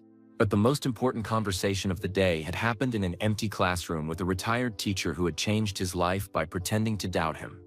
As Michael went to bed that night, he wrote in his journal, "Now I understand the difference between someone who doubts you and someone who challenges you. Mrs. H challenged me because she believed in me. I'll never forget that lesson." The next morning, Michael began preparing for his junior year at Carolina. But he was already thinking beyond college basketball. Mrs. Henley was right. The NBA had no idea what was coming. Michael Jordan was coming with 4 years of mental training that no other player possessed. He had learned to turn doubt into fuel. And he was just getting started. 3 years later, Michael had left college early and was now playing for the Chicago Bulls in the NBA. He was becoming one of the best players in professional basketball. But something was still bothering him. During the offseason in 1985, Michael returned to Wilmington to visit his family. He decided to stop by Laney High School to see if any of his old teachers were around. The principal told him that Mrs. Henley had moved to Georgia to care for her mother, but she had left something for Michael in case he ever came back. She said to give you this if you returned as a professional basketball player. The principal said, handing Michael a sealed envelope. Michael opened it in the school parking lot. Inside was a letter and another newspaper clipping he had never seen before. The letter was short. "Dear Michael, if you are reading this, then you have made it to the NBA, as I always knew you would. The newspaper article I've included will explain something I could never tell you while you were my student. You are ready for the whole truth now. I hope you understand why I did what I did. With great pride and affection, Mrs. Patricia Henley." Michael unfolded the newspaper clipping. It was from the Wilmington Star-News, dated October 15, 1978. The same day he had overheard that conversation in her classroom. The headline read, "Local teacher predicts great things for cut player." The article quoted Mrs. Henley extensively. "Michael Jordan has more raw potential than any student I've taught in 15 years. Being cut from the varsity basketball team might be the best thing that ever happened to him. It will make him hungrier, more determined. I predict this young man will achieve something extraordinary if he learns to channel his disappointment into motivation." Michael stared at the article in shock. This was published the day after he heard her say he would never belong. The same day. But there was more. The reporter had asked Mrs. Henley about her teaching methods. "Some of my colleagues think I'm too hard on certain students," Mrs. Henley had said in the interview. "But I believe that students with exceptional potential need exceptional challenges. If a student has an unbreakable spirit, then breaking them down temporarily can rebuild them stronger."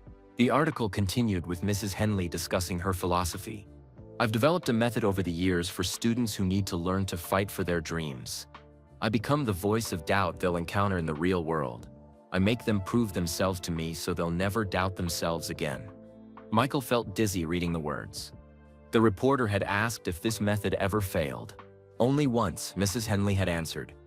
"One student believed the doubt instead of fighting it. That taught me that this approach only works with students who have unbreakable spirits.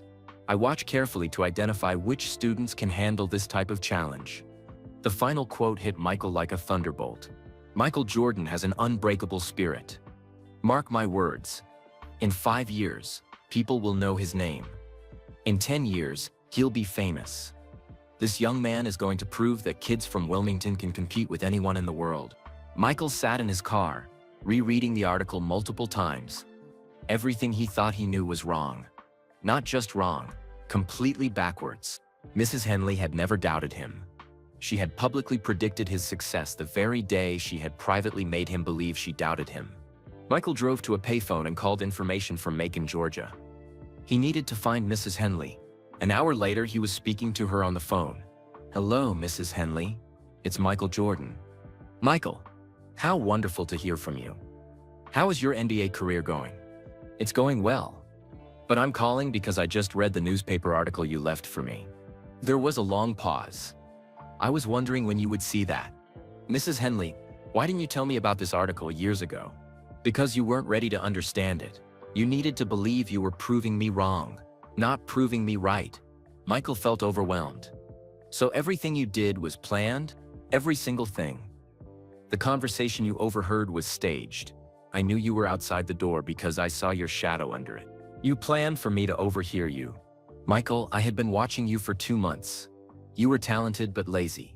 You expected things to come easily. You needed a reason to fight. Mrs. Henley's voice was gentle but firm.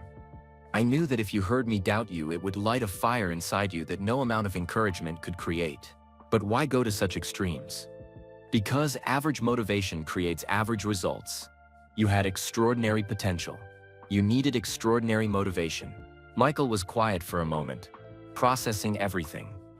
What about the unfair grades? The extra assignments? All designed to build your work ethic and mental toughness. Every challenge was calculated to push you just hard enough to grow stronger without breaking your spirit. How did you know I wouldn't break? Because I tested you carefully. Remember the first time you argued with me about an assignment? Most students who are used to failure just accept criticism. You fought back. That told me your spirit was unbreakable. Michael remembered that moment. He had been frustrated and had challenged Mrs. Henley in front of the whole class. I was watching for signs of that fighting spirit. Mrs. Henley continued. Once I saw it, I knew you could handle my method. What about moving me to remedial reading? That was the most important part. You needed to experience real academic struggle, so you would never take education for granted. Mrs. Patterson was part of the plan. She gave you the help you needed, while I provided the motivation. Michael felt like his whole understanding of his high school years was crumbling and rebuilding at the same time. Mrs. Henley, I have to ask you something. What? Was any of it real? Did you ever actually doubt me? Mrs. Henley laughed softly. Michael, I never doubted you for a single second. From the first day I met you, I knew you were going to be special. My only question was whether you would realize it yourself. So the doubt was completely fake? Completely fake. But your response to it was completely real. And that's what mattered. Michael sat in silence, trying to absorb everything he was learning. Mrs. Henley, how many other students have you done this with? You were number 12. I've been perfecting this method for 15 years. And it always works. It only works with students who have unbreakable spirits and extraordinary potential. I'm very careful about who I choose. What happened to the other 11 students? They're all successful. Doctors, lawyers, engineers, teachers. One is a federal judge, another is a college president. Michael was amazed. All of them hated you at first. All of them. And all of them later understood why I did what I did. Do they know about each other? No. Each student's journey is private. You're the first one who became famous enough that I felt comfortable talking about the method publicly. Michael had one more question. Mrs. Henley, when you came to my games and acted like you still doubted me, were you really proud? Michael, I was bursting with pride every single time I watched you play, but I couldn't show it because you still needed to believe you were proving me wrong. Even at the championship game in New Orleans, especially then, when you got that ball with 15 seconds left, I knew you were going to make the shot. I had spent 4 years preparing you for exactly that moment. You really knew I would make it? I was probably the only person in that arena who wasn't nervous. I knew what you were made of because I had helped build some of that strength. Michael felt tears forming in his eyes. Mrs. Henley, I don't know how to thank you. You don't need to thank me. You did all the work. I just gave you a reason to work harder than you ever thought possible. But you sacrificed so much. You let me hate you for years. It wasn't a sacrifice, Michael, it was an investment. And watching you succeed has been the greatest return on investment I could imagine. Michael wiped his eyes. I wish I had known the truth sooner. No, you don't. If you had known, it wouldn't have worked. You needed to believe the doubt was real so you could develop real strength to overcome it. Mrs. Henley, I have to tell you something. What? You were the best teacher I ever had. Not because of what you taught me about English, but because of what you taught me about myself. And what was that? That I could overcome anything, if I was willing to work hard enough. That other people's doubt could become my strength. That believing in myself was more important than other people believing in me. Mrs. Henley was quiet for a moment. Michael, those lessons will serve you well in the NBA. Professional basketball will test you in ways you can't imagine yet. I'm ready for it. I know you are. Because now you understand the difference between real challenges and fake challenges. Everything you face from now on will be real. But you have the tools to handle it. After they hung up, Michael sat in his car for an hour, completely overwhelmed by what he had learned. Everything he thought he knew about his high school years was different. Mrs. Henley had never been his enemy. She had been his secret coach, training him for a life he couldn't even imagine yet. Michael drove back to his parents' house and told them everything. They were as shocked as he was. "She did all that just to help you?" his mother asked. "She said it was an investment." "What kind of person does something like that?" his father wondered. Michael thought about it. The kind of person who cares more about her students' success than her own reputation. That night, Michael wrote in his journal, "Everything I thought I knew was wrong. Mrs. H never doubted me. She created fake doubt to make me stronger. Now I understand why I've been able to handle pressure in the NBA. She trained me for this without me knowing it." Michael Jordan was now 22 years old and one of the best basketball players in the world. But he felt like he was just beginning to understand the lessons that had shaped him. Mrs. Henley had given him more than motivation. She had given him a blueprint for turning any obstacle into an advantage. And in the NBA, he was going to need every advantage he could get. Michael returned to Chicago with a completely new understanding of his past. As the 1985-86 NBA season began, he started to see how Mrs. Henley's lessons applied to professional basketball. The doubt was real now. NBA players, coaches, and reporters questioned whether a young player from North Carolina could dominate against bigger, stronger, more experienced players. But Michael had been trained for this his entire high school career. During a team meeting, Bulls coach Kevin Lafferty pulled Michael aside. "The media is saying you're too flashy," Coach Lafferty said. "They think you need to fit in better with your teammates." Michael smiled. "Coach, someone once taught me that criticism is just another word for opportunity." "What does that mean?" "It means they're giving me a chance to prove them wrong." Michael's confidence surprised his coach. Most young players got nervous when criticized. Michael seemed to get energized by it. In games, when opposing players talked trash or tried to intimidate him, Michael responded the same way he had responded to Mrs. Henley's fake doubt. He used it as fuel. During a game against the Boston Celtics, Larry Bird, one of the best players in the league, tried to get in Michael's head. "You think you're special, rookie?" Bird said during a free throw. "This isn't college basketball." Michael looked at Bird and smiled. "You're right. This is better." He proceeded to score 35 points and lead the Bulls to victory. After the game, Bird told reporters, "That kid doesn't know how to be intimidated." Michael called Mrs. Henley after the game. "I just had a Larry Bird moment," he told her. "What's a Larry Bird moment?" "Someone tried to make me doubt myself, and instead it made me play better." Mrs. Henley laughed. "Michael, you're applying the lessons perfectly. Larry Bird was providing real doubt, not fake doubt. But your response was the same. What's the difference again?" "Real doubt comes from people who genuinely don't believe in you. Fake doubt comes from people who believe in you so much they're willing to push you harder." "How can I tell the difference?" "Look at their motivation.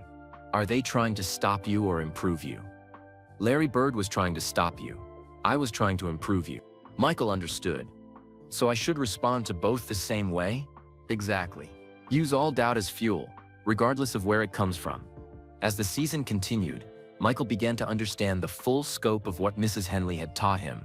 She had not just prepared him for basketball. She had prepared him for life. When reporters criticized his playing style, Michael improved his weaknesses while keeping his strengths. When teammates questioned his leadership, Michael worked harder to earn their respect. When coaches doubted his decision-making, Michael studied game film until he understood every situation perfectly. Every challenge became a chance to get better. Michael started keeping a notebook again, just like in high school. But now he wrote about NBA lessons instead of high school goals. One entry read, December 10, 1985. Detroit Pistons tried to intimidate me with hard fouls. Reminded me of Mrs. H's extra assignments. Both were designed to see if I would quit. I didn't quit then. I won't quit now. Another entry. January 15, 1986. Coach criticized my defense in front of the team. Instead of getting angry, I asked him to show me what I was doing wrong. Spent extra hour after practice working on it. Mrs. H taught me that criticism is information, not insult. As Michael's rookie season progressed, something remarkable happened. He began to seek out challenges instead of avoiding them. When the Bulls played the Lakers, Michael asked to guard Magic Johnson, one of the best players ever, "You sure about that, Rook?" Magic asked before the game. I learned more from playing against the best, Michael replied. Magic smiled. All right, let's see what you got. Michael held his own against Magic, and the Bulls nearly won. After the game, Magic approached him. Kid, you got something special. You don't back down from anybody. Someone taught me that backing down is just another way of quitting, Michael said. Magic looked curious. Who taught you that? My high school English teacher. Magic laughed. English teacher? What did she know about basketball? Nothing about basketball. Everything about not quitting. Word spread around the league about the rookie who seemed to get better when people doubted him. Veteran players started testing Michael more aggressively, trying to find his breaking point. They never found it. Charles Barkley, a tough player from Philadelphia, tried everything to rattle Michael during one game. Trash talk, hard fouls, intimidation tactics. Michael responded by playing his best game of the season. 42 points, 8 rebounds, 6 assists. After the game, Barkley was confused. Most rookies break down when I get after them like that. You played better. Pressure doesn't break me, Michael said. It makes me focus. Who taught you that? Someone who cared enough to teach me the hard way. Michael's confidence grew throughout his rookie season. But more importantly, his understanding of Mrs. Henley's lessons deepened. During the All-Star break, Michael flew back to Georgia to visit Mrs. Henley. She was living in a small house, taking care of her elderly mother. How is the NBA treating you? She asked, as they sat on her front porch. Like you prepared me for, Michael said. Every day brings new challenges, but I know how to handle them now. Give me an example. Last week, a reporter wrote that I was selfish and would never win championships because I scored too much. How did that make you feel? Motivated. I've been working on passing the ball more and involving my teammates. The criticism helped me see something I needed to improve. Mrs. Henley smiled proudly. Perfect response. You turned criticism into improvement. I've been thinking about something, Michael said. What? Your method only worked because you never broke my spirit. How did you know where the line was? How did you know how far to push without pushing too far? Mrs. Henley thought carefully. I watched you constantly. I looked for signs that you were getting stronger versus signs that you were breaking down. What signs? When you got angry and worked harder, I knew you were getting stronger. When you got angry and gave up, I knew I had pushed too far. Did that ever happen? Once. During your sophomore year, I gave you an assignment that was too difficult. You came to class the next day and didn't turn anything in. You had given up. Michael remembered that day. What did you do? I immediately made the next assignment easier and praised your effort on something small. I had to rebuild your confidence before I could challenge you again. You were constantly adjusting, every single day. Teaching with my method requires more attention and care than normal teaching. I had to know exactly how you were responding to everything. Michael was amazed by the complexity of what she had done. Mrs. Henley, you basically created a 4-year training program to prepare me for professional pressure. That's exactly what I did. And it's working, isn't it? It's working perfectly. But I have a question about something else. What? You said I was number 12. Can you tell me about the others? Mrs. Henley went inside and returned with a photo album. I can show you a few since they've given me permission. She opened the album to a page with graduation photos. This is Marcus Washington. He's now a surgeon in Atlanta. When I taught him, he was failing chemistry and thought he wasn't smart enough for medical school. She flipped the page. Lisa Thompson. She's a federal judge in Richmond. She used to think law school was impossible for someone from her background. Another page. David Martinez. He's the president of a university in Texas. He almost dropped out of high school because he thought he wasn't college material. Michael studied the photos. They all look successful and confident. They are. But they all started like you, talented but needing something to fight against. What did you do differently with each of them? Each student needed different challenges. Marcus needed academic pressure. Lisa needed confidence in public speaking. David needed to believe he was leadership material. What did I need? You needed to learn that your potential was unlimited if you were willing to work for it. Basketball was just the vehicle. The real lesson was about mental toughness. Michael nodded. And now I'm applying that mental toughness to professional basketball. And someday you'll apply it to business, family, life challenges. The method doesn't just prepare you for basketball, it prepares you for everything. As Michael prepared to leave, Mrs. Henley had one more thing to show him. "I've been following your NBA career closely," she said, pulling out a scrapbook. "I'm keeping track just like I did in high school." The scrapbook had newspaper clippings about Michael's rookie season, articles about his scoring average, photos from games, stats and highlights. On the last page she had written, "The student has become the teacher. Now Michael will show the world what Gordon Road kids can do." Michael hugged Mrs. Henley goodbye. "Thank you for everything. For believing in me enough to make me fight for my dreams." "You're welcome, Michael. But remember, this is just the beginning.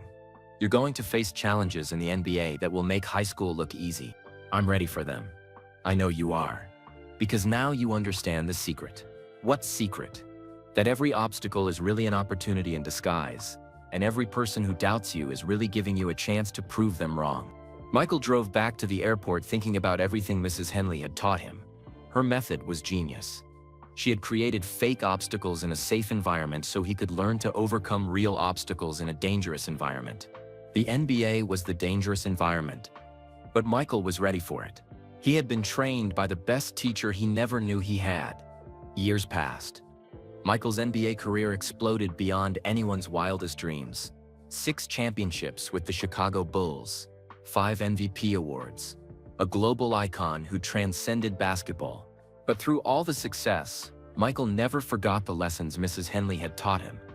Every time Sam said he couldn't do something, he heard her voice. Doubt is just fuel waiting to be burned. In 1998, after winning his 6th championship, Michael decided to do something special. He flew Mrs. Henley to Chicago for the championship celebration. She was now 72 years old, retired for over 15 years. But her mind was as sharp as ever. "I can't believe you brought me all the way to Chicago," she said as they sat in Michael's office. "Mrs. Henley, you're the reason all this happened. You should be here for the celebration."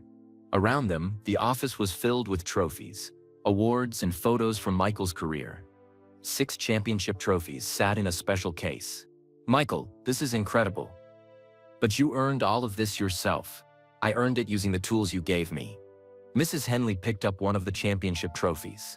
It was heavier than she expected. "Tell me about the hardest moment," she said. "When did you most need the lessons I taught you?" Michael thought for a moment.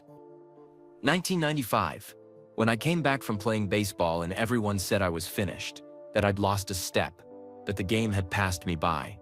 What did you do?" "I heard your voice in my head saying they're giving you a chance to prove them wrong. So I used their doubt as motivation to work harder than I'd ever worked before. And what happened? We won 3 more championships." Mrs. Henley smiled. "Perfect response. You turned their doubt into fuel." Michael walked to his desk and pulled out something Mrs. Henley recognized immediately. His old notebook from high school. The one where he had written his goals after overhearing her fake conversation. "I still have it," Michael said. "I read it sometimes to remember where I came from." Mrs. Henley opened the notebook carefully. The pages were yellow with age. She read Michael's first entry, "Things I will do to prove her wrong." "Michael, can I tell you something I never told you before?" "Of course. I still have all of your real assignments from high school. Your actual work, with the grades you really deserved. You kept them all these years?" Mrs. Henley opened her purse and pulled out a manila folder. "I brought them with me." She opened the folder and showed Michael his work from 20 years ago.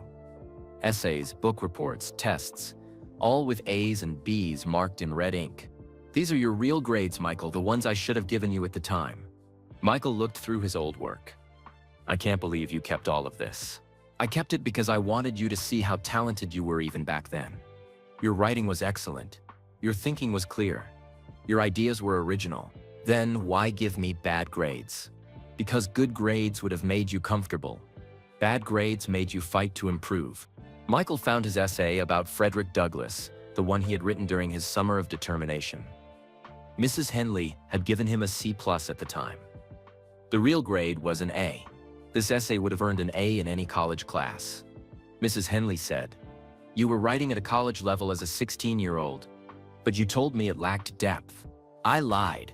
It had more depth than most graduate students achieve. Michael was quiet for a long moment.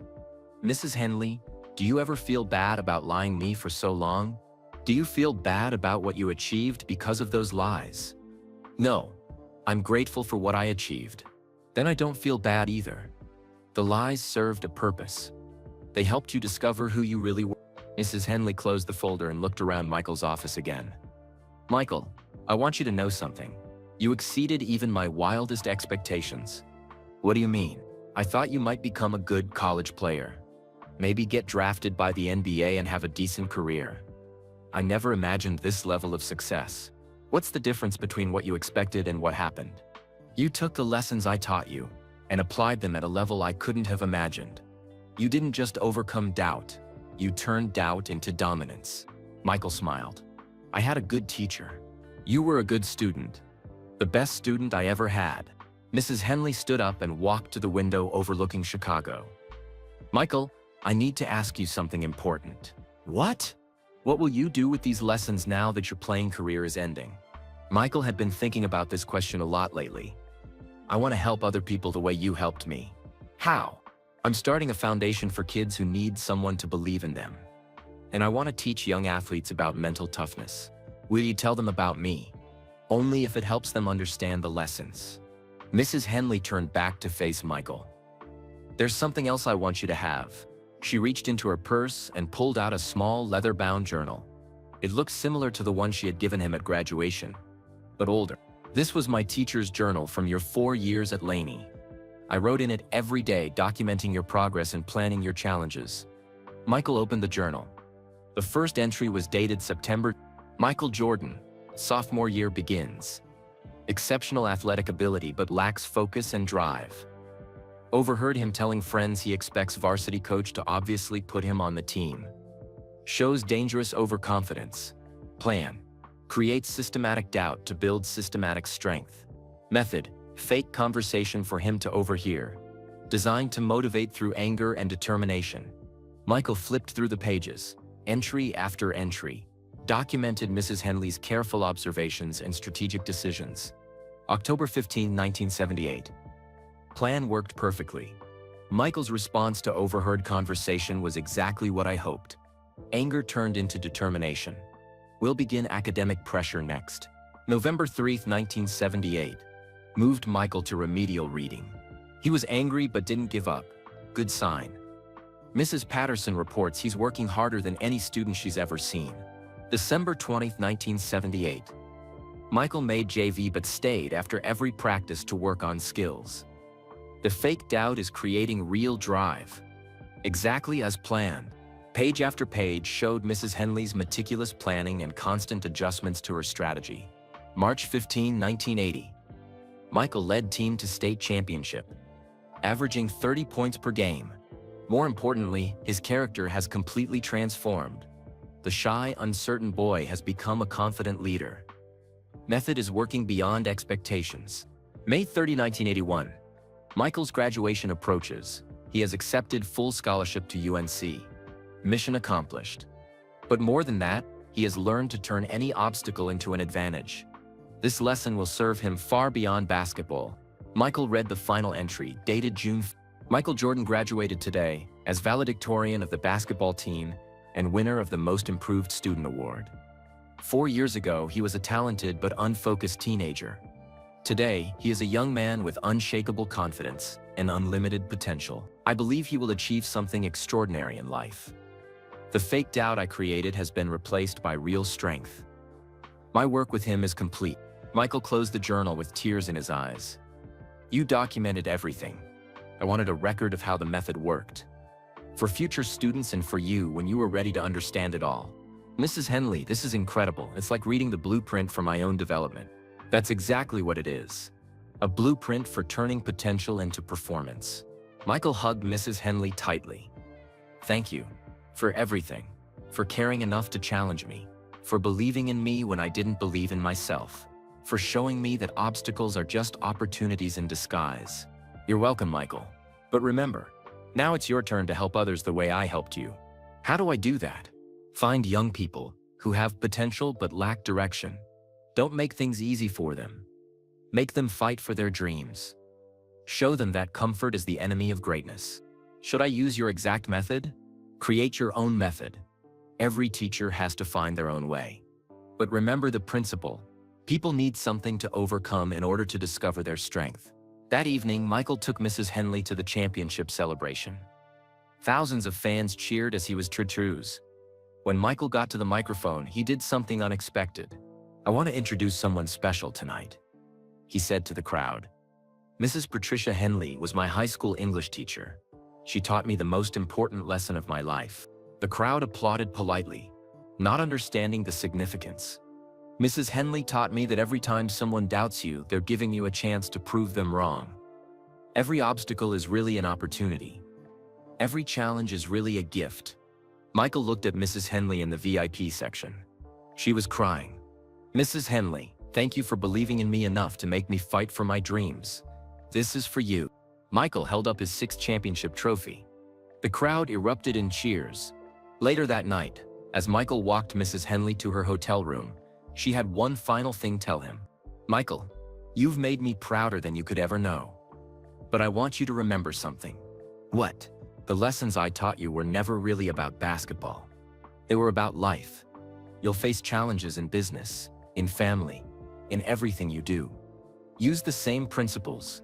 Turn obstacles into opportunities." "Exactly. And help others learn to do the same."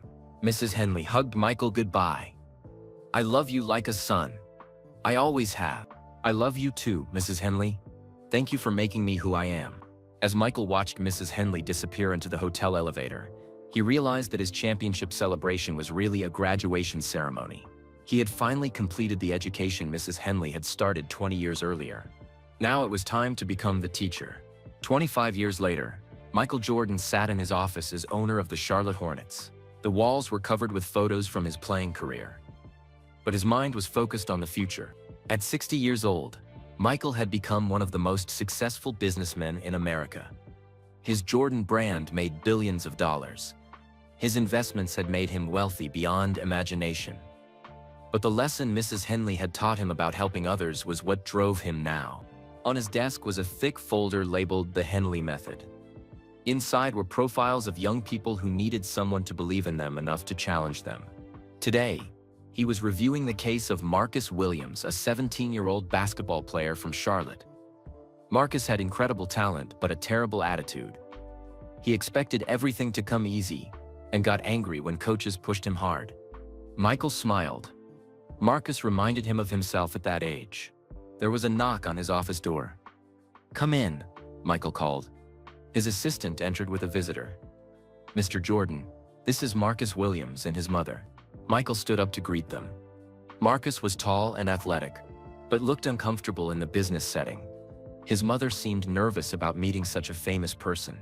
"Thank you for seeing us, Mr. Jordan," Mrs. Williams said. "Marcus is very talented, but he's been having problems with his coaches." Michael looked at Marcus, who was staring at the championship trophies instead of making eye contact. "Marcus, what kind of problems?"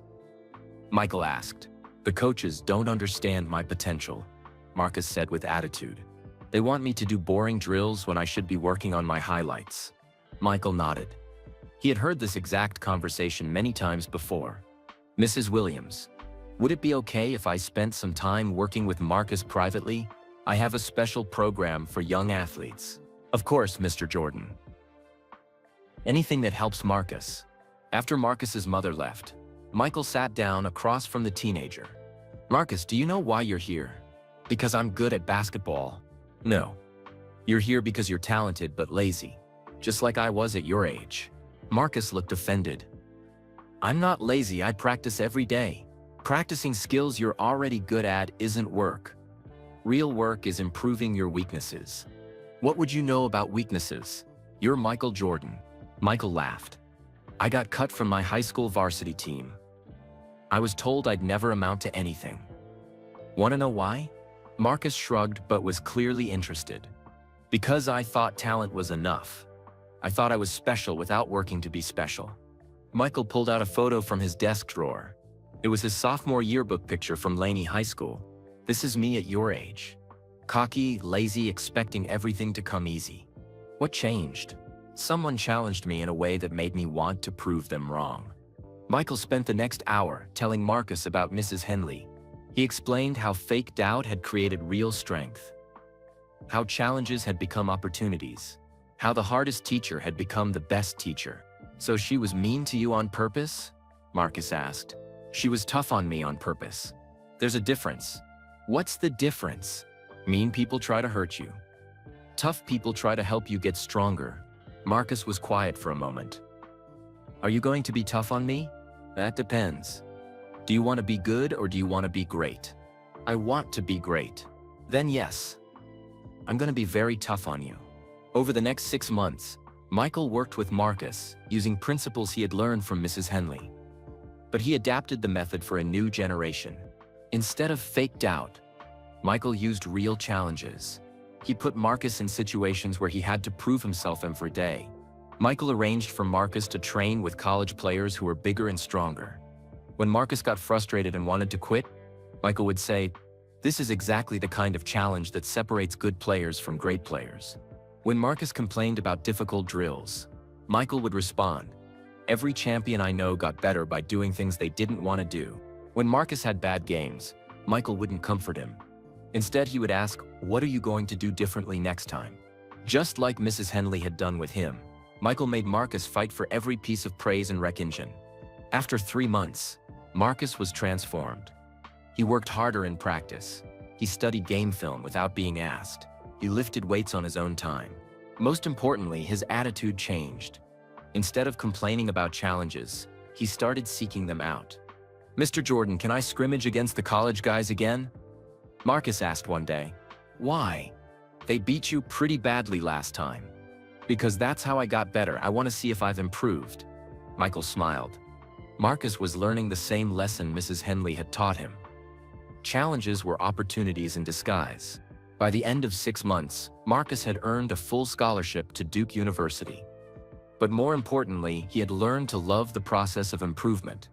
At Marcus's going-away dinner, Michael pulled him aside. "Marcus, I want you to remember something at Duke." "What?" "When things get difficult, don't look for the easy way out. Look for the way to get stronger, like Mrs. Henley taught you." Exactly like Mrs. Henley taught me. Marcus wasn't Michael's only student. Over the years, he had worked with dozens of young people using variations of Mrs. Henley's method. There was Sarah Chen, a young entrepreneur who thought starting a business would be easy. Michael connected her with mentors who challenged every assumption she made about running a company. There was David Rodriguez, a student from a poor family who didn't think he was smart enough for medical school. Michael arranged for David to study with the toughest professors, who pushed him harder than he had ever been pushed before. There was Ashley Johnson, a young artist, who gave up every time someone criticized her work. Michael introduced her to gallery owners who gave her honest, brutal feedback about her paintings. All of them initially hated the process. All of them later thanked Michael for not making things easy for them. Michael kept in touch with Mrs. Henley until she passed away in 2010 at the age of 84. Even in her final years, she was still following the careers of her former students. "I'm so proud of what you've done with young people," she told Michael during their last conversation. "You've taken my method and made it your own. I learned from the best teacher I never knew I had." "Michael, promise me something. Anything. Promise me you'll teach others to do what we did." The world needs more people who understand that helping someone isn't always about making things easier for them. I promise. After Mrs. Henley died, Michael established the Patricia Henley Foundation for Educational Excellence. The foundation identified students with potential who needed unconventional teaching methods to reach their goals. But Michael also did something else. He started teaching other successful people how to mentor young talent using Mrs. Henley's principles. In boardrooms across America, Michael taught business leaders how to challenge employees in ways that built strength instead of breaking confidence. At coaching clinics, he taught basketball coaches how to push players without destroying their love for the game. At education conferences, he taught teachers how to identify students who needed tougher love instead of easier assignments. The principle is simple. Michael would tell these audiences, people discover their strength by overcoming obstacles, not by avoiding them. He would always end these presentations with the same story about Mrs. Henley and the fake conversation that changed his life. Sometimes the people who believe in you most are the ones who make it hardest for you to quit on yourself. Today, at 60 years old, Michael still visits schools and youth programs. He looks for young people who remind him of himself at 15, talented but unfocused, confident but lazy, dreaming big but not willing to work big. Last week he visited a high school in Charlotte. A 15-year-old girl named Destiny Thompson approached him after his speech. "Mr. Jordan, I want to be a doctor, but my grades aren't good enough." "What kind of grades do you have?" Michael asked. "Mostly C's. My teachers say I'm not applying myself." "Do you think they're right?" Destiny looked embarrassed. "Maybe. I guess I could work harder." Michael smiled. He heard Mrs. Henley's voice in his memory. "This one has potential but needs a reason to fight." "Destiny, what if I told you that you're not smart enough to be a doctor?" Destiny looked shocked and hurt. "Why?" "What if I said that kids from your background don't become doctors? That you should pick something easier?" Now Destiny looked angry. "I'd prove you wrong." "How?" "I'd study harder than anybody. I'd get better grades. I'd show you that I can do anything I set my mind to." Michael grinned. "Perfect answer. You just proved that you do have what it takes to be a doctor." "I don't understand." "You showed me that when someone doubts you, you want to fight back. That's the most important quality any successful person can have." Michael gave Destiny his card. "Call my foundation. We're going to help you get the challenging education you need to become the doctor you want to be." As Michael drove home that evening, he thought about Mrs. Henley and how proud she would be. Her method was still changing lives, one student at a time. Mrs. Henley had taught him that sometimes the greatest gift you can give someone is a reason to prove you wrong. Now Michael was passing that gift to a new generation. The boy who had once overheard harsh words in a hallway had become a man who understood the power of using doubt as fuel. And in classrooms, gyms, and boardrooms across the country, young people were learning the same lesson. Miss Henley had taught Michael 30 years earlier, sometimes the people who challenge you the most are the ones who believe in you the most. The legacy of Patricia Henley lived on, one student at a time, one challenge at a time, one success story at a time.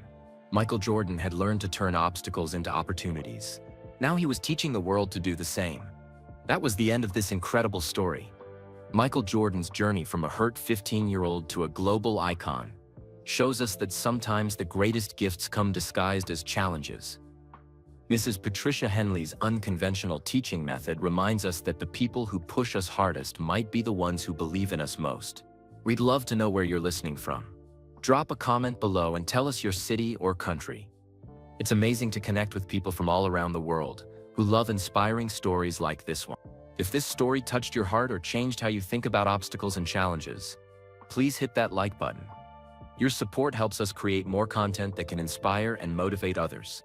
Don't forget to subscribe to our channel for many more interesting and uplifting stories. Like Michael Jordan's incredible journey, we share real stories of people who overcame doubt, turned obstacles into opportunities, and achieved greatness against all odds. Most importantly, please share this video with your friends and family.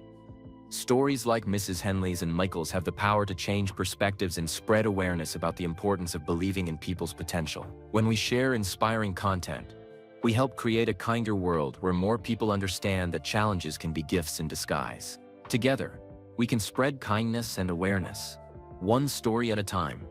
Thank you for listening, and remember, the next time someone challenges you, ask yourself if they might be giving you the greatest gift of all, a chance to prove what you're truly capable of. See you in the next story.